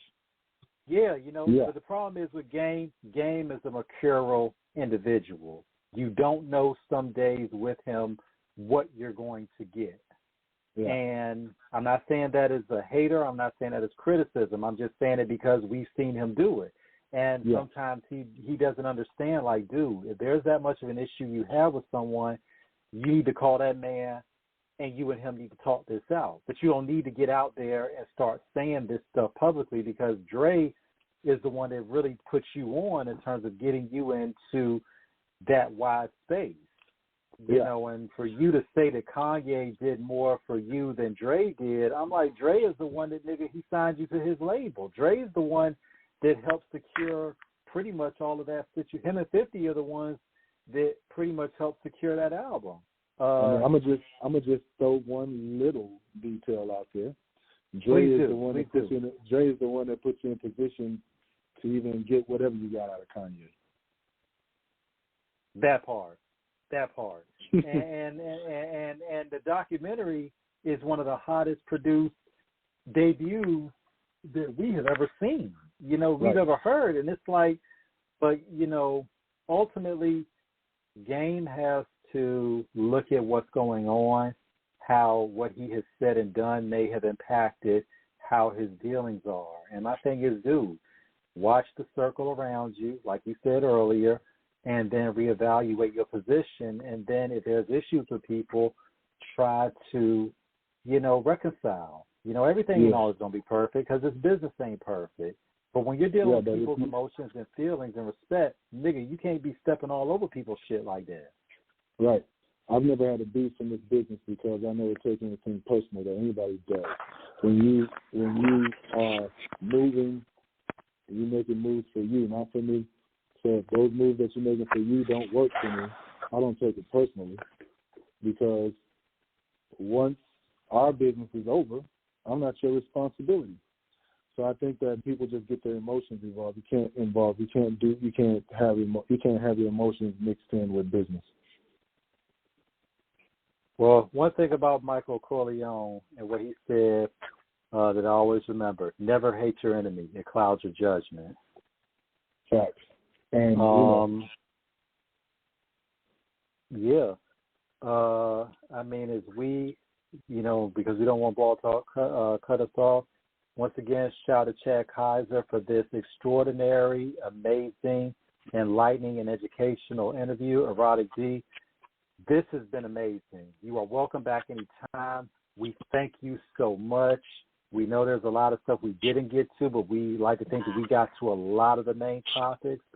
But, you know, and if there's any artists or people that you know of, you know, send them our way. We would love to have them come on the show, man. And thank you so much again for your time, for your thoughts, for your benevolency, for the history, for the candor. We appreciate you. Thank you. Thank you. Thank you. Well, man, I appreciate you guys.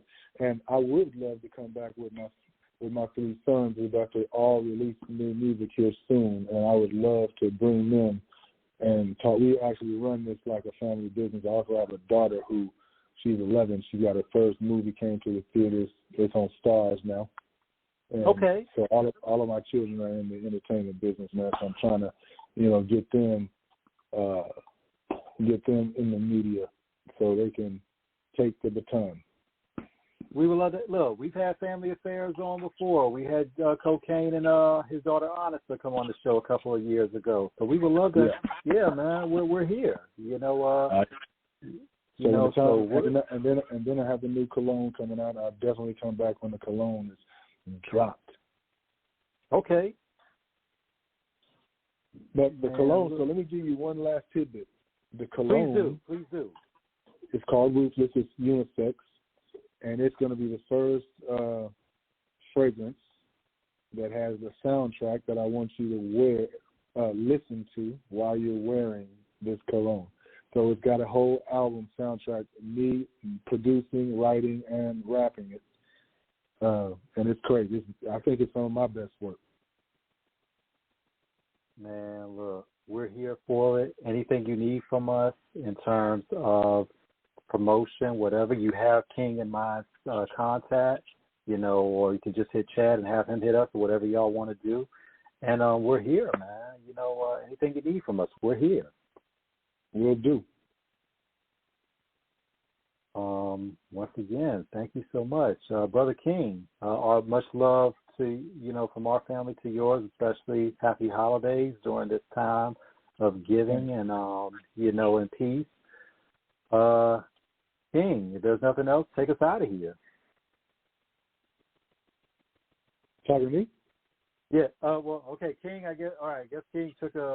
I guess King dipped out for a second. Okay. I guess I'll handle the closing. Ladies and gentlemen, this has been another extraordinary episode in the championship chapter of the Most Outstanding Off the Cuff Radio with our guest Erotic D, of which we had such a dynamite time. Thank you so much for tuning in. Until next time, peace, love, blessings. Always stay enlightened, never discouraged, always on a trajectory of positivity and never negativity. Thank you all again. Until next time, we are out. Get out of here. Yeah, absolutely. There he is. Yeah, it's not my fault, man. Had a little difficulty. Had to pop in. It's all good, man. It's all good. I was like, hold up, man. I know I'm like Spectrum tripping again, man. I ain't getting no Wi-Fi here. I'm like, yo, I got to get back on the air. Man, yeah. But on that note, y'all, we are out. Thanks so much again, and we're out.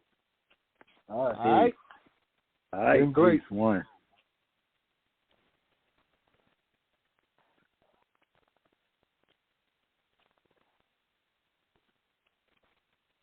Whether you're the type of driver that prefers to listen to podcasts or one who sings along to music, we can all agree on one thing. Life's just better in the express lane because getting your car clean should be fun and convenient, and we couldn't agree more. Sam's Express Car Wash. Experience the convenience. Hey, it is Ryan Seacrest. There's something so thrilling about playing Chumba Casino. Maybe it's the simple reminder that with a little luck, anything is possible. ChumbaCasino.com has hundreds of social casino-style games to choose from with new game releases each week. Play for free anytime, anywhere for your chance to redeem some serious prizes. Join me in the fun. Sign up now at ChumbaCasino.com. Sponsored by Chumba Casino. No purchase necessary. VGW Group. Void where prohibited by law. 18 plus. Terms and conditions apply.